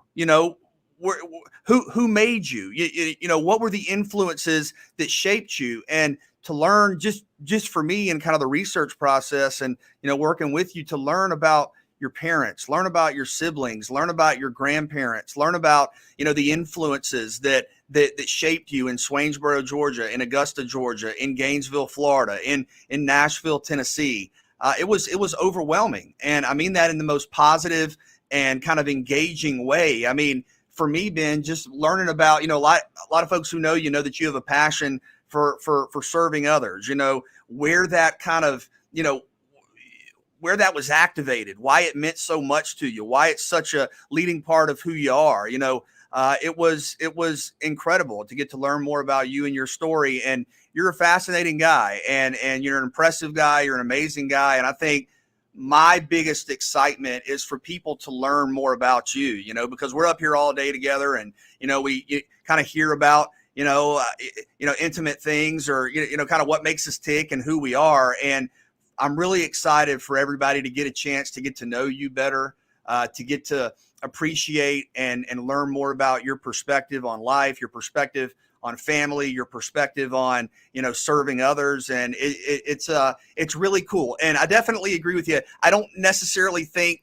that people kind of know what they're getting into, because you think, oh, Ben Troop, I want to know about this play and this play. And yes, that is there. There are incredible stories about what you did at Florida, what you did in the league, you know, taking people inside the locker room, taking people, you know, inside the relationships of, you know, players like yourself and others who everybody knows. But it explains you, man. And I mean, it's so compelling. It's so special. I was honored to, you know, play a part in it, and I'm really excited for people to get to learn more about you. It was fun, man. It's humbling, and I know I use that word a lot, but it really is, because when you come up with these concepts, right, and you think to yourself, all right, I'm gonna write a story, you know, and then listen, and I mean this in the most humble way. To know BJ is to love him. You got to know BJ though. You got to know it, but we went on this journey together, right? And the thing about it is when you're thinking about writing a book, you say to yourself, all right, I'm gonna write the book. Like the story, BJ always said, the story's already written. Yeah, but we got to write it. And let me tell y'all something. It ain't the writing, it's the editing. Listen, to all my English teachers, to all my professors, and I'm sorry, because we really think, oh man, you just got to edit this thing. But I'm talking about down to the most. I mean, oh man, that's a period. That's supposed to be a comma. That's supposed to be a semicolon. Wait a minute, is that supposed to be capitalized? Wait a minute, what context are you using this in? But to True Vine Publishing, the Timothy Bond, I'm so incredibly excited about the book, coming out. It'll be out probably like towards like the end of September. But it's so humbling, because it's not just me. Ben Troop's story is my all five of my grandparents, my mom and dad, my brothers and sisters, my children, my niece, my nephews. My family is bigger than just the people that share my last name. Anybody that have something to do with me, you're a part of my fam. And the greatest thing is, I got tired of, I got tired of not controlling my own narrative. If I want you to really know me, put it out there. And Kevin, BJ, you guys know me, man. I mean, look, right, wrong, and different people gonna have something to say. At least I'm gonna give you something to say in this regard, because hopefully it'll be a bunch of, wait a minute, I didn't know that. Because if I give you what you already know, yeah, man, I played at Florida, I won some games, got coached under Spurrier. No, anybody knows that. It's behind the scenes stuff. It's the things that, like, what I like the most is the human part of it. Like, people can't separate athlete from person a lot of the times, because they athletes and they don't have, human emotion. They don't go through struggles, and they don't have, depression, anxiety, and all these different things that go on. But hopefully you guys will see a lot of yourself in the book. And I'm looking forward to everybody that's going to be reading it. Like I said, go to bentroop84.com/shop to get your pre-order. And like I said, I mean, it should be here in the middle of September coming, but it should be also available at everywhere that books are sold. There you go. Really looking forward to that. Go ahead and get that pre-order copy out there today. We'll come back with more 3 and Out on the Southern Pigskin Radio Network.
Good to have you back here, 3 and Out on the Southern Pigskin Radio Network. Final hour right around the corner. BJ, while we had a few moments here, did want to mention the passing of Burt Williams, former Georgia military head football coach. And I know a guy that, while the grand scheme of college football out there, you're talking about Georgia and Clemson and South Carolina and the Auburns and Alabamas, but not many better people that I have run across than Burt Williams, who was there at Georgia Military, recruited a lot of guys out of coastal Georgia.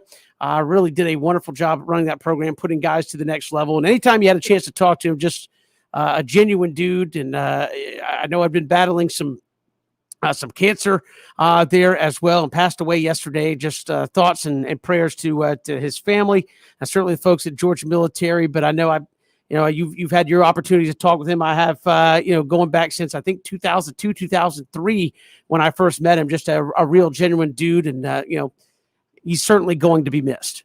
Yeah, great man, and well put, Kevin. You're talking about one of the great, most accomplished coaches in college football history, with all that he was able to do, and helped so many student athletes move on to the next level, and was a big influence on the field, off the field. And as you said, thoughts and condolences and prayers to his family, to the Georgia military community, and a guy that positively impacted just so many people, countless people, and won so many games. But I think so much of what he did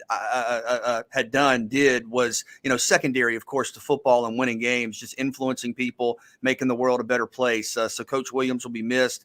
And again, our thoughts and prayers go to the Georgia military community. And I think you've seen the documentary, like Last Chance U, there, Georgia Military. He is just talking about giving so many guys a second chance to come in, get their either their attitude, their books, whatever is correct, and move on to the next level. And just a tremendous guy who will be certainly missed. We've got more to come. Final hour right around the corner.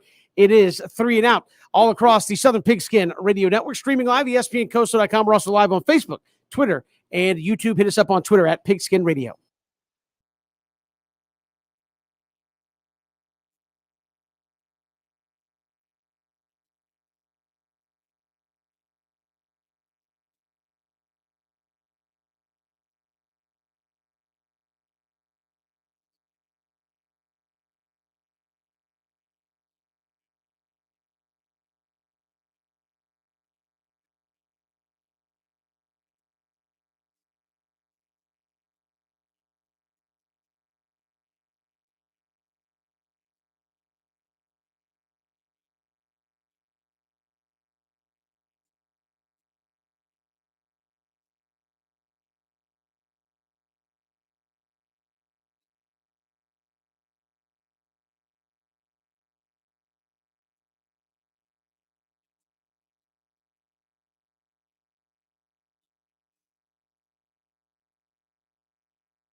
Final hour of 3 and Out. Glad you're with us here on this Tuesday.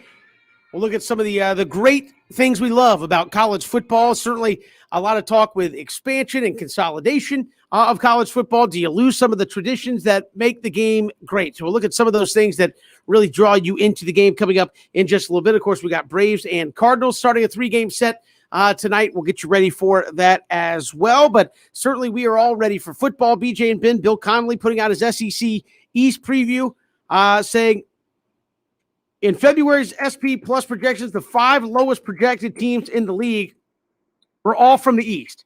So that kind of gives you a sense of where the balance of power is. It's all out in the West, and the East has lost 11 of the last 12 conference championship games. Let's just take that for where it is. Is it the West and maybe Georgia, maybe Florida, and everybody else is just not there? I mean, is the third place team in the East worse than everybody in the West? That's an interesting question.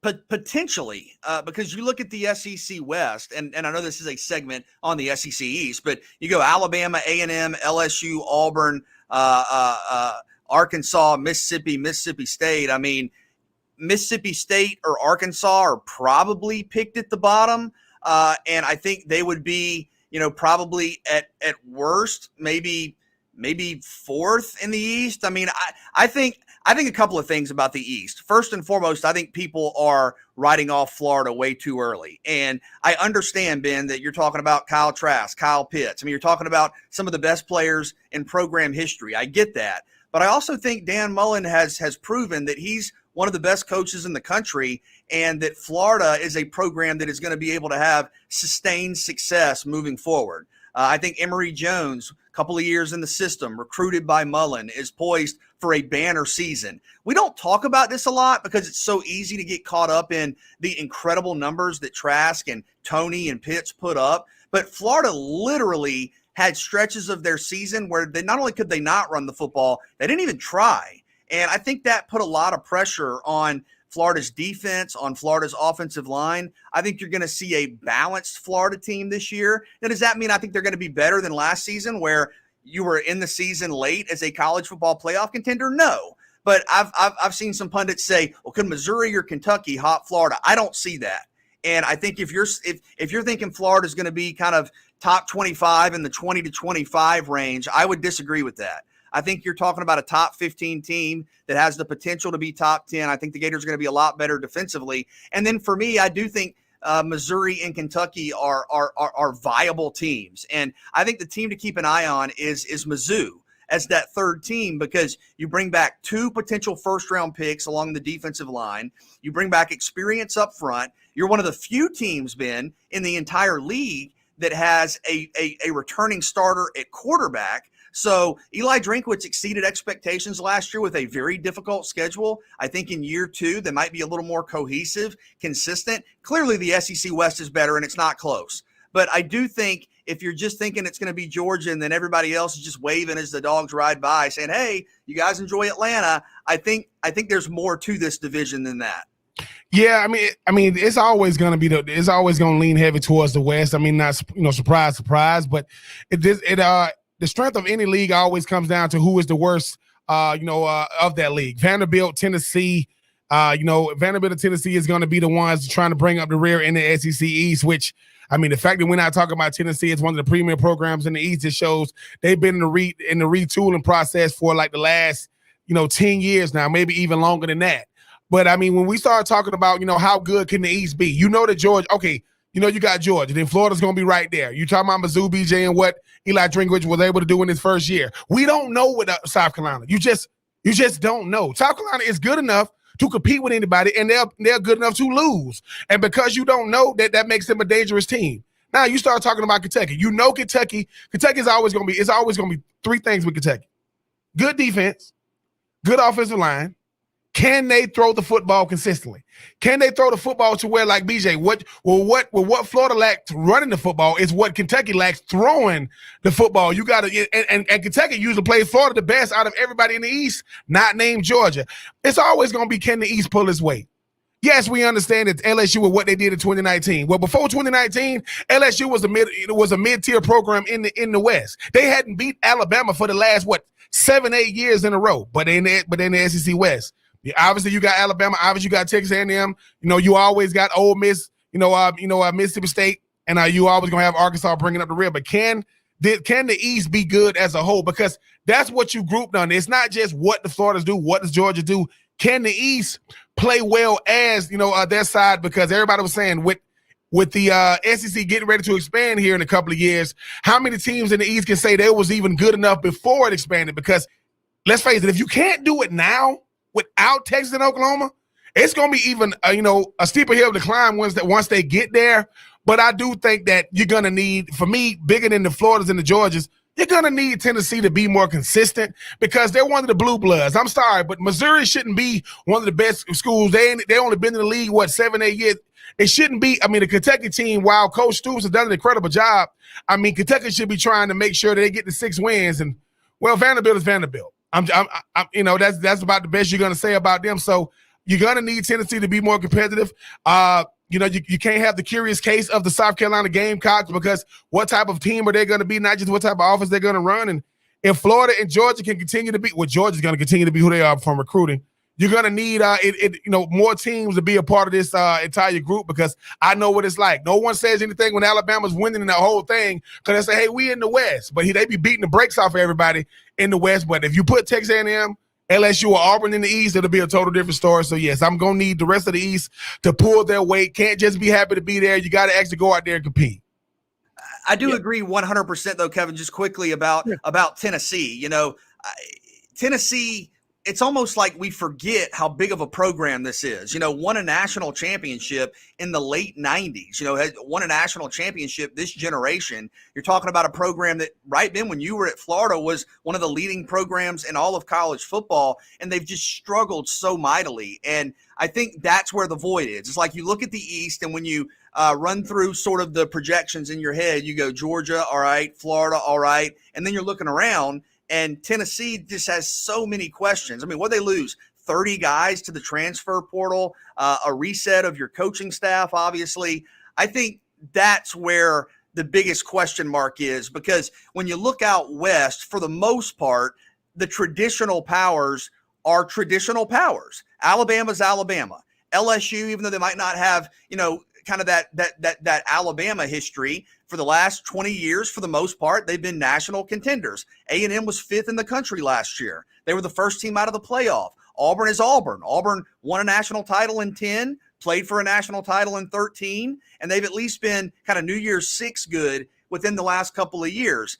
And in the East, you get the traditional power playing up to that potential with Georgia. You get it for the most part with Florida. With Tennessee, it's just been so long. And to me, Kevin, that's where sort of the imbalance lies perceptually for a lot of people.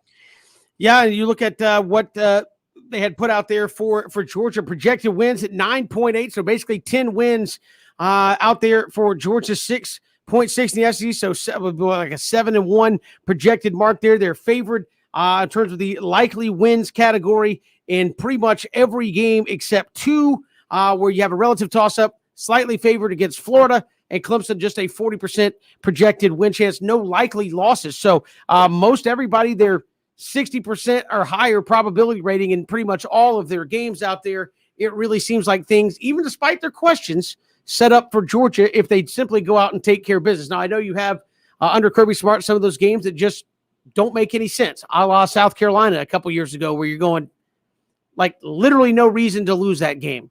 Can they avoid that here in 2021, and who's most likely that stumbling block that you just don't see right now? Yeah, I mean, Jacksonville always, Sure. and for a lot of people who go, oh, Georgia's going to blow out Florida. Well, there's S&P Plus saying that Georgia's, only a 57% favorite, in terms, so 7%, from being a complete toss-up with Florida. I think Missouri would be the team I would keep an eye on just because experience at quarterback. But it is really interesting to look at Georgia's schedule and project it out because while there aren't, in terms of the regular season, many games or any games after Clemson where you're not going to be favored, I still think you can at least make the argument that Georgia has one of the toughest, if not the toughest in some ways, route to the college football playoff. And the reason is because of this. barring something unforeseen, meaning A&M or LSU winning the division, you're going to have to beat one of Clemson or Alabama to make the playoff. I don't see a scenario where that's not the reality, assuming Bama wins the West. You're going to have to beat one of Clemson or Alabama to make the playoff. Now, should that be the case? Maybe not, because other teams aren't having to play Alabama. Other teams aren't having to play Alabama and Clemson. You're the only program in the country, unless South Carolina wins the SEC East, that has to play Clemson and Alabama. And I don't know that there's a way you can kind of play out the scenarios where you lose both those games and you still get in. And Alabama and Clemson are the modern dynasties in college football. They are team 1 and team 2. And I mean, Ben, am I wrong? You're going to have to beat one of those teams to make the college football playoff. Well, even if you don't have to play Alabama, just say something, unforeseen happens at Texas A&M, is who you have to play with in the SEC and play against in the SEC championship. Alabama will still be one of the last 4 teams standing, because Alabama is the wild card. They're the one team that don't have to win their conference, don't even have to win, don't even have to win the SEC to even be able to get in. But Georgia, to me, is going to come down to what it does every single year. I mean, BJ, we already know about Jacksonville. We already know about the first game of the year. Auburn is always a curious case when you're talking about. It's always crazy when you're talking about them, them versus Georgia. But what happened against South Carolina shows that mindset is going to be a big thing. Everybody's talking about Georgia. Everybody, not just obviously in our neck of the woods, Georgia's going to, get all the ink in the paper. Can they deal with the day in, day out grind of, okay, not just having, how did you look when you won? Sound points are going to be a big part of it. They get one of these, 27, 24 wins. They're not going to get the benefit of the doubt that LSU did, because LSU went undefeated. And that's another thing I think that's scary about Georgia's schedule. You're expecting Georgia to go undefeated in the SEC. Kirby Smart has never done that since he's been the head coach. Kirby Smart's greatest team, in my opinion, is the 2018 Georgia. They didn't go undefeated. They beat, so I think that they're good enough. Once again, they're good enough to beat everybody. They favored to win in every game except for the first game of the year. That Auburn game is going to be could go back and forth. Who knows what's going to happen against Florida, Missouri? They got 90%, but I just think for me it's going to be being able to deal with the day in, day out, week in, week out, and the health of JT Daniels is going to, because he didn't come in healthy. He's 100% healthy now with a retooled offensive line.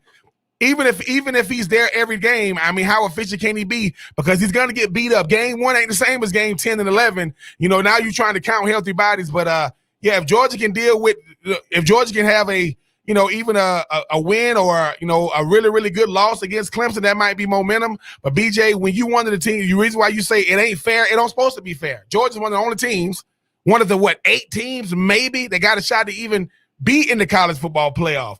And if that trek means Florida, Auburn, Clemson, and potentially Alabama, then so be it. I mean, if you talk about being the best, you got to go out there and prove it. We will see this year a kid from California gonna get Georgia back to the promised land. I am looking forward to see it, and that's why we watch. Oh, absolutely. And again, I think it comes on JT Daniels. BJ, as you've said a number of times, how does JT Daniels step into that role? He went from West Coast kid coming into Georgia, kind of sitting back and watching, taking control the last 4 games.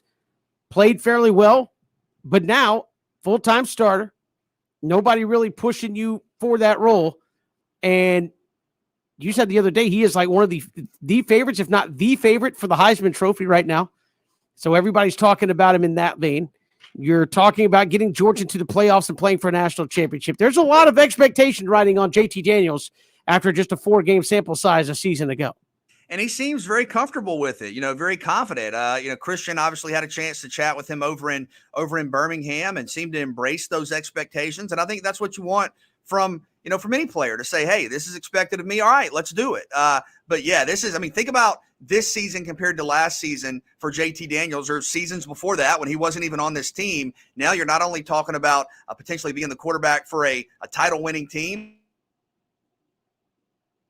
but Heisman Trophy talkations. It's a lot to carry, no doubt. We've got more to come here on 3 and Out. As we move through this Tuesday, we'll look at college football. A lot of folks talking about expansion and does that ruin traditions? We'll see what some of our favorite ones are and how do they stay intact here as this new day of college football. We'll get to that next. It's 3 and Out on the Southern Pigskin Radio Network.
Great to be here with you on this Tuesday. Kevin, BJ, and Ben. Braves and Cardinals coming up a little bit later tonight. We'll talk about that here in just a little bit. But college football coming up around the corner, and certainly college football steeped in tradition. BJ, I know that's something we've all talked about here on the show in regards to expansion and the SEC get bigger. Like, do you have to have some traditions, have to get cast aside? Some of them not so much because they're part of the game day experience. So I want to get what are some of your favorite traditions, you and Ben? What is your favorite rivalry game in college football? Wow, these questions are going to be tough, and I'm going to try to do what you ask and just give you one answer. I'm going to try, but I want to preface this. If I say other answers, that may kind of help shape my ultimate answer. So don't be getting on me, okay? There are a couple of rivals, but I think for me, it's Army-Navy. I think Army-Navy is just so unique, and, you think about what the game represents and those student athletes and, the sacrifice and the service. So for me, I think Army-Navy, I got to got to go to that game one year. I haven't had a chance to go to that yet, but Army-Navy for me. One that's not talked about enough. I know what everybody thinks I'm going to say, but no, it's the Egg Bowl. I mean, because look, I need genuine hatred. No, you only went to this school because you didn't get recruited by this school. No, you went to Ole Miss because you couldn't get into Mississippi State. This is the Hotty-Toddies versus the Cowbells and how they really, really don't like each other, and they don't try to play nice. They're keeping both teams back away in the, in pregame. Guys, doing the little, whatever, Elijah Moore did, after he got the touchdown. But I like that, though. I like the fact that they'll say, the team from up north or the team from down south. I mean, I like the fact that in Mississippi State, they don't think that, driving 18 miles an hour on campus is, they don't think that kind of stuff is cool. They think it's lame. Like, I don't care. They don't like Eli, when you start talking about, Mississippi State. So, yeah, I love the genuine hate that they have for each other. I love the build up. I love how they're talking about it every single week of the season, building up to the last game of the season. And if you haven't had a chance to watch the Egg Bowl, you are doing yourself a huge disservice. Yeah, there's a lot of good ones out there. I hate to be cliche and go with BJ, but it is Army-Navy because they really like to get out. There's no better because they live their entire seasons to do that. Now, I know they've been to bowl games recently and they've had some other things out there, but still, end of the day, I don't know as there's any two schools more obsessed with beating the other school as those two, right? They have beat Navy on their gear at Army. Navy has beat Army stuff on like their tackling sleds. Like who else does that? Like you don't go to Georgia and have it say beat the Gators on there. No, it has the Georgia stuff on there. But those two single focused 365 trying to get it done. What's your favorite college town when it comes down to the end of the day? Yeah, look, I know a lot of people listening will agree with this, but I think you go Athens. Athens kind of has that small town feel, although it's not as small as it used to be. But you think about the downtown scene, you think about the music scene. I know a lot of great, musical acts have come out of the Athens area.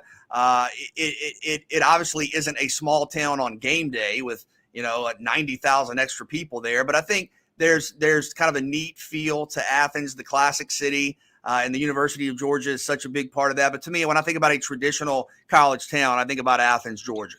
So now, hold on, let me make sure I got them shoes on, make sure I got them tied tight. Where's he going here, Kevin? Where's he going here? No, wait, it is Athens.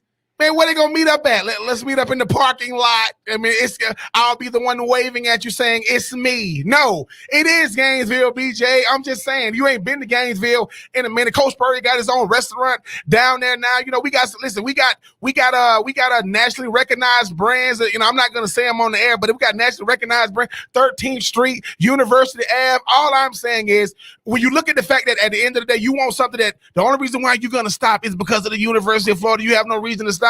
No one cares about it. I mean, and listen, when you go to Gainesville, they got signs that say welcome to Gainesville. When you go to Athens, they got signs that say welcome to Atlanta. What are you talking about, BJ? Athens, Smathens, or whatever you say. Get them boys from Gville. Come on down to 13th Street. Come on over there and get you a gut box. You know what I'm saying? Kevin Thomas will be out there giving out gut boxes all day during the game. Never had one. Never had one. Well, at the end of the day, Kevin, we're gonna get you a gut box, Kevin. It might not be fresh by the time I get it to you, but the food is good. But no, I do want to see what all the Gville. hype is. I've heard many people esteem the virtues of extol the virtues of the gut box, and I've never been able to have one. So Come on, man. that's on the bucket list. The gut box, Lake Alice, you know what I'm saying? Southwest Rec. Is that how you order it on the menu? Say, I Matter want of a fact, gut box? Yeah. I don't even know if they know how to make anything else. Like if you ordered anything else, they'd be like, hold on, we do that?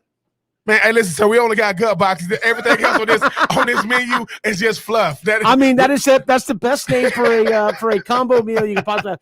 Give me the gut box. I mean, unless you just called it like fat in a box, like that would be fine. Like, no, the gut box. That's what I want. You know what it is. Late night, get you right, get back to the house, and it only costs about $6 with the drink. Sure, I've not been well traveled for the college towns, but I mean, I Knoxville was cool when I was there. I think Auburn kind of has its intrigue as well. You know, right around the stadium, it does kind of look like, you know, old school downtown where it's, you know, Toomer's Corner and the drugstore and all that kind of stuff. It kind of has that feel to it. So in the interest of saying something different, I will say that.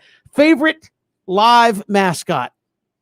All right, a lot of ways you can go here. You know, a lot of impressive mascots for me, and I've seen this mascot up close and personal. Had a great seat in Williams-Brice, one of the first few rows. It's Sir Big Spur.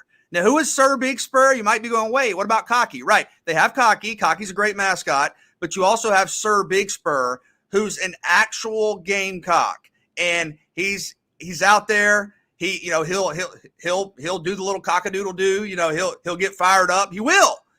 And listen, they have him so he can't fly away. He's kind of on a wire, and he can, you know, walk around, stare you down, flex on people, whatever. But Sir Big Spur is intimidating in his own respect. You're talking about, Ben, maybe a super rooster might be a proper distinction. I know you talked about.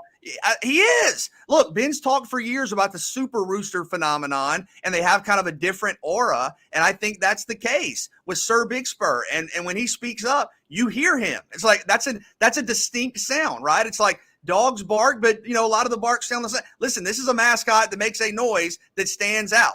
All right. And he's staring you down. He'll flex on you. Again, he'll get the feathers ruffled up. I think it's Sir Big Spur at South Carolina. He's in the end zone. You got to see him. Sir Big Spur, shout out. Sir Big Spur is nice.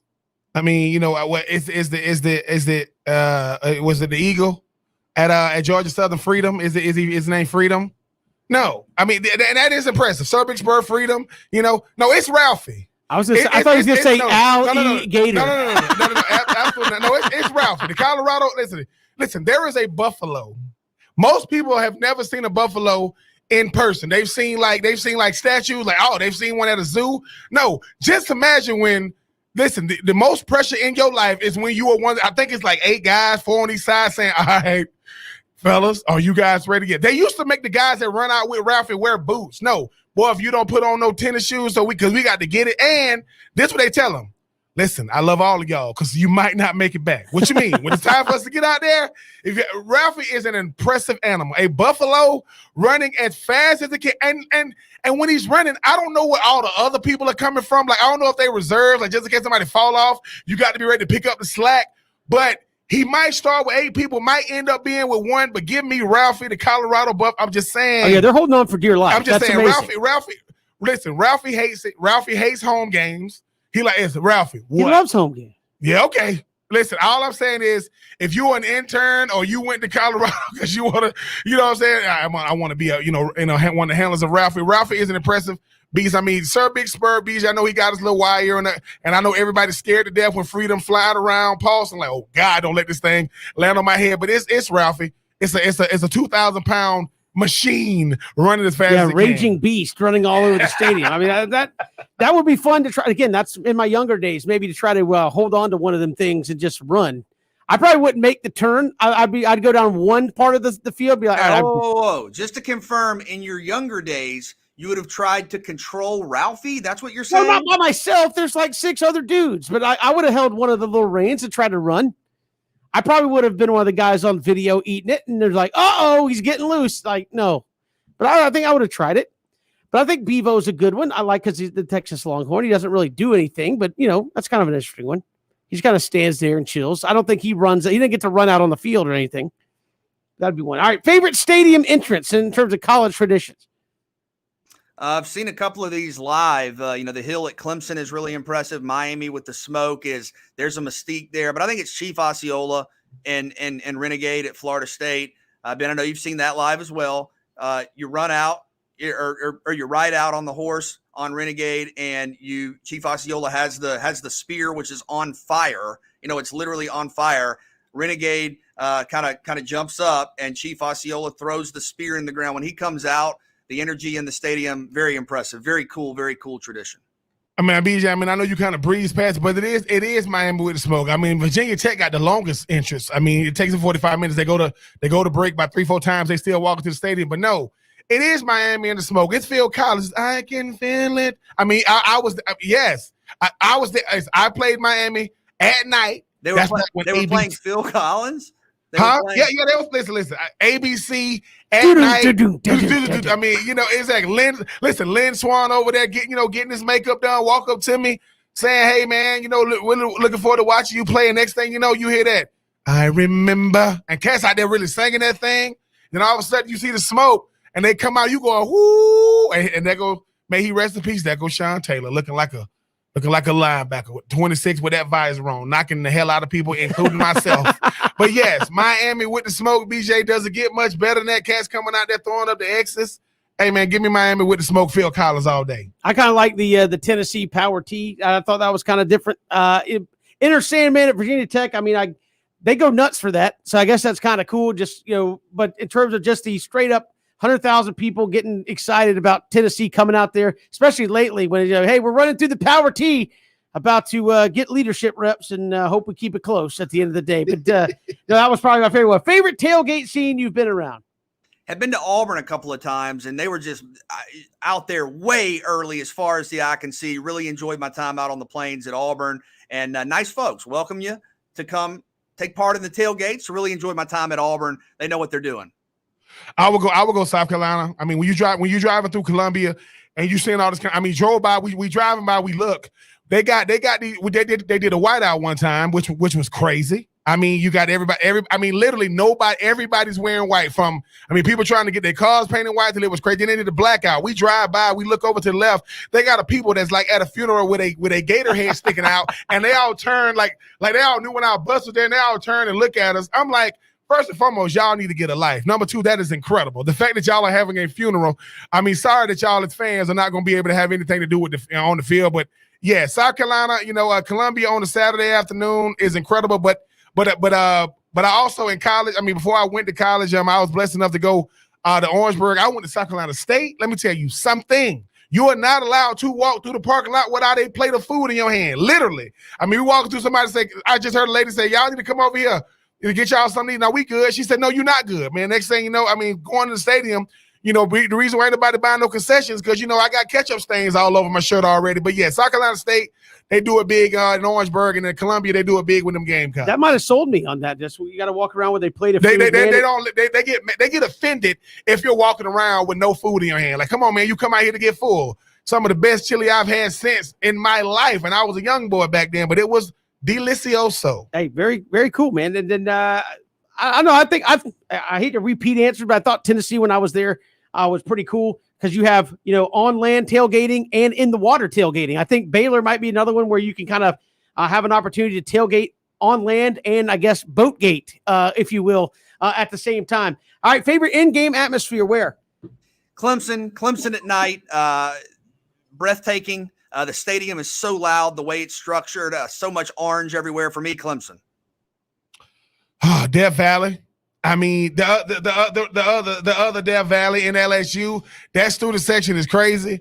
A lot of profanity, a lot of 4-letter words, a lot of, and everybody's doing it. I'm just saying. And I will say this.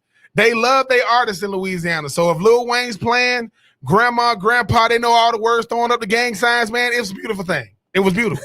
It is. I'm serious. Gold teeth in their mouth. It's crazy. LSU is wow. Baton Rouge, it is. I'm serious, BJ, man. I mean, if Tupac is playing, you know, what I'm saying? I can't deny it. I'm a straight rider, and they singing it. See, Walker, they doing it big up there. I think best in-game atmosphere when it's a big game. I think Lane Stadium is there. Probably best in-game atmosphere. I've seen it happen a couple of times. And again, it's when they were a little better than they are right now. But Florida State, again, I've seen that place kind of look dead, and then all of a sudden the Seminoles get a score. That place comes alive. You get 80,000 people doing the war chant. And it's a whole different, whole different animal. What's going on in that stadium when that happens? So that was one that I thought was really cool. Favorite in-game tradition before we have to get out of here. Yeah, a new one, but so powerful at Iowa when the whole stadium waves to the children at the Children's Hospital. Just really incredible, powerful stuff. Wisconsin jump around. I mean, I hate to give it to them, because it has nothing to do with the game. And they say no, and next time I said, listen, Kevin is trying to get to Wisconsin during the game, so Kevin can say, listen. I mean, you don't really know this. You don't really know the words. You know the first couple of words. You just jump. I mean, it's. I know. Pack it up, pack it in. Pack it up, pack it in. Let me begin. Yeah. Listen, DJ Kevin Thomas on the the House of too. Pain. You know, so welcome to the House of Pain. I'm your DJ Kevin. You know what it is. Give me that beat one time, and they get nice. And I will say also Auburn when they do that dun dun dun dun dun dun, and obviously. Make sure you Eye of the Tiger. Make sure you use the bathroom before you go because all the toilet paper is in the stadium being thrown around. Just saying. Mine will be the end of the third quarter when Vanderbilt fans go home because the game is over. It is messed up. That's fine. It is a tradition like no other, though, at Vanderbilt. We got more to come. It's 3 and Out on the Southern Pigskin Radio Network.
Good to have you here, 3 and Out on this Tuesday. Kevin, BJ, and Ben. Braves and Cardinals tonight. Does the streak continue? If the Braves win, then yes. BJ, what say you? I know Who knows? I don't know. I mean, it if I has can to stop at some point. I agree with you, but like, how much longer is this going to go on without winning or losing 2 games in a row? I'm just going to try to speak it into existence. So I'm going to say they win tonight and then win 7 out of 8. Okay, they're going to win tonight. Okay, but on a serious note, guys, Max Fried. How do you know what to expect? There have been, some games where he's looked the part. Some games where the walks have been there, some games where he's had one bad inning. I mean, I have a hard time knowing what to expect from this team overall, but Max Fried individually, and we all know what he's capable of, but I think if you're going to win tonight, it's got to start with starting pitching. I'll be consistent there, and Fried's got to give you a good performance. I mean, but Max Fried has kind of gone how the Braves have gone. I mean, very, very, they are consistent at being inconsistent. And maybe the pressure, BJ, kind of went away from him when he kind of saw what was going on with the team. I mean, I don't know if momentum for a starting pitcher kind of goes in the wins and loss column as for the overall team and not individually for him as a pitcher. But Max Fried just hasn't been himself. Ian Anderson has took more of the lead role. Charlie Morton has been more consistent, and I don't understand that. I would think that it goes back to what we said with the start of the season. Why was the Braves starting pitcher not ranked as high as it could be? And like some Kevin said, because they haven't been doing it long enough.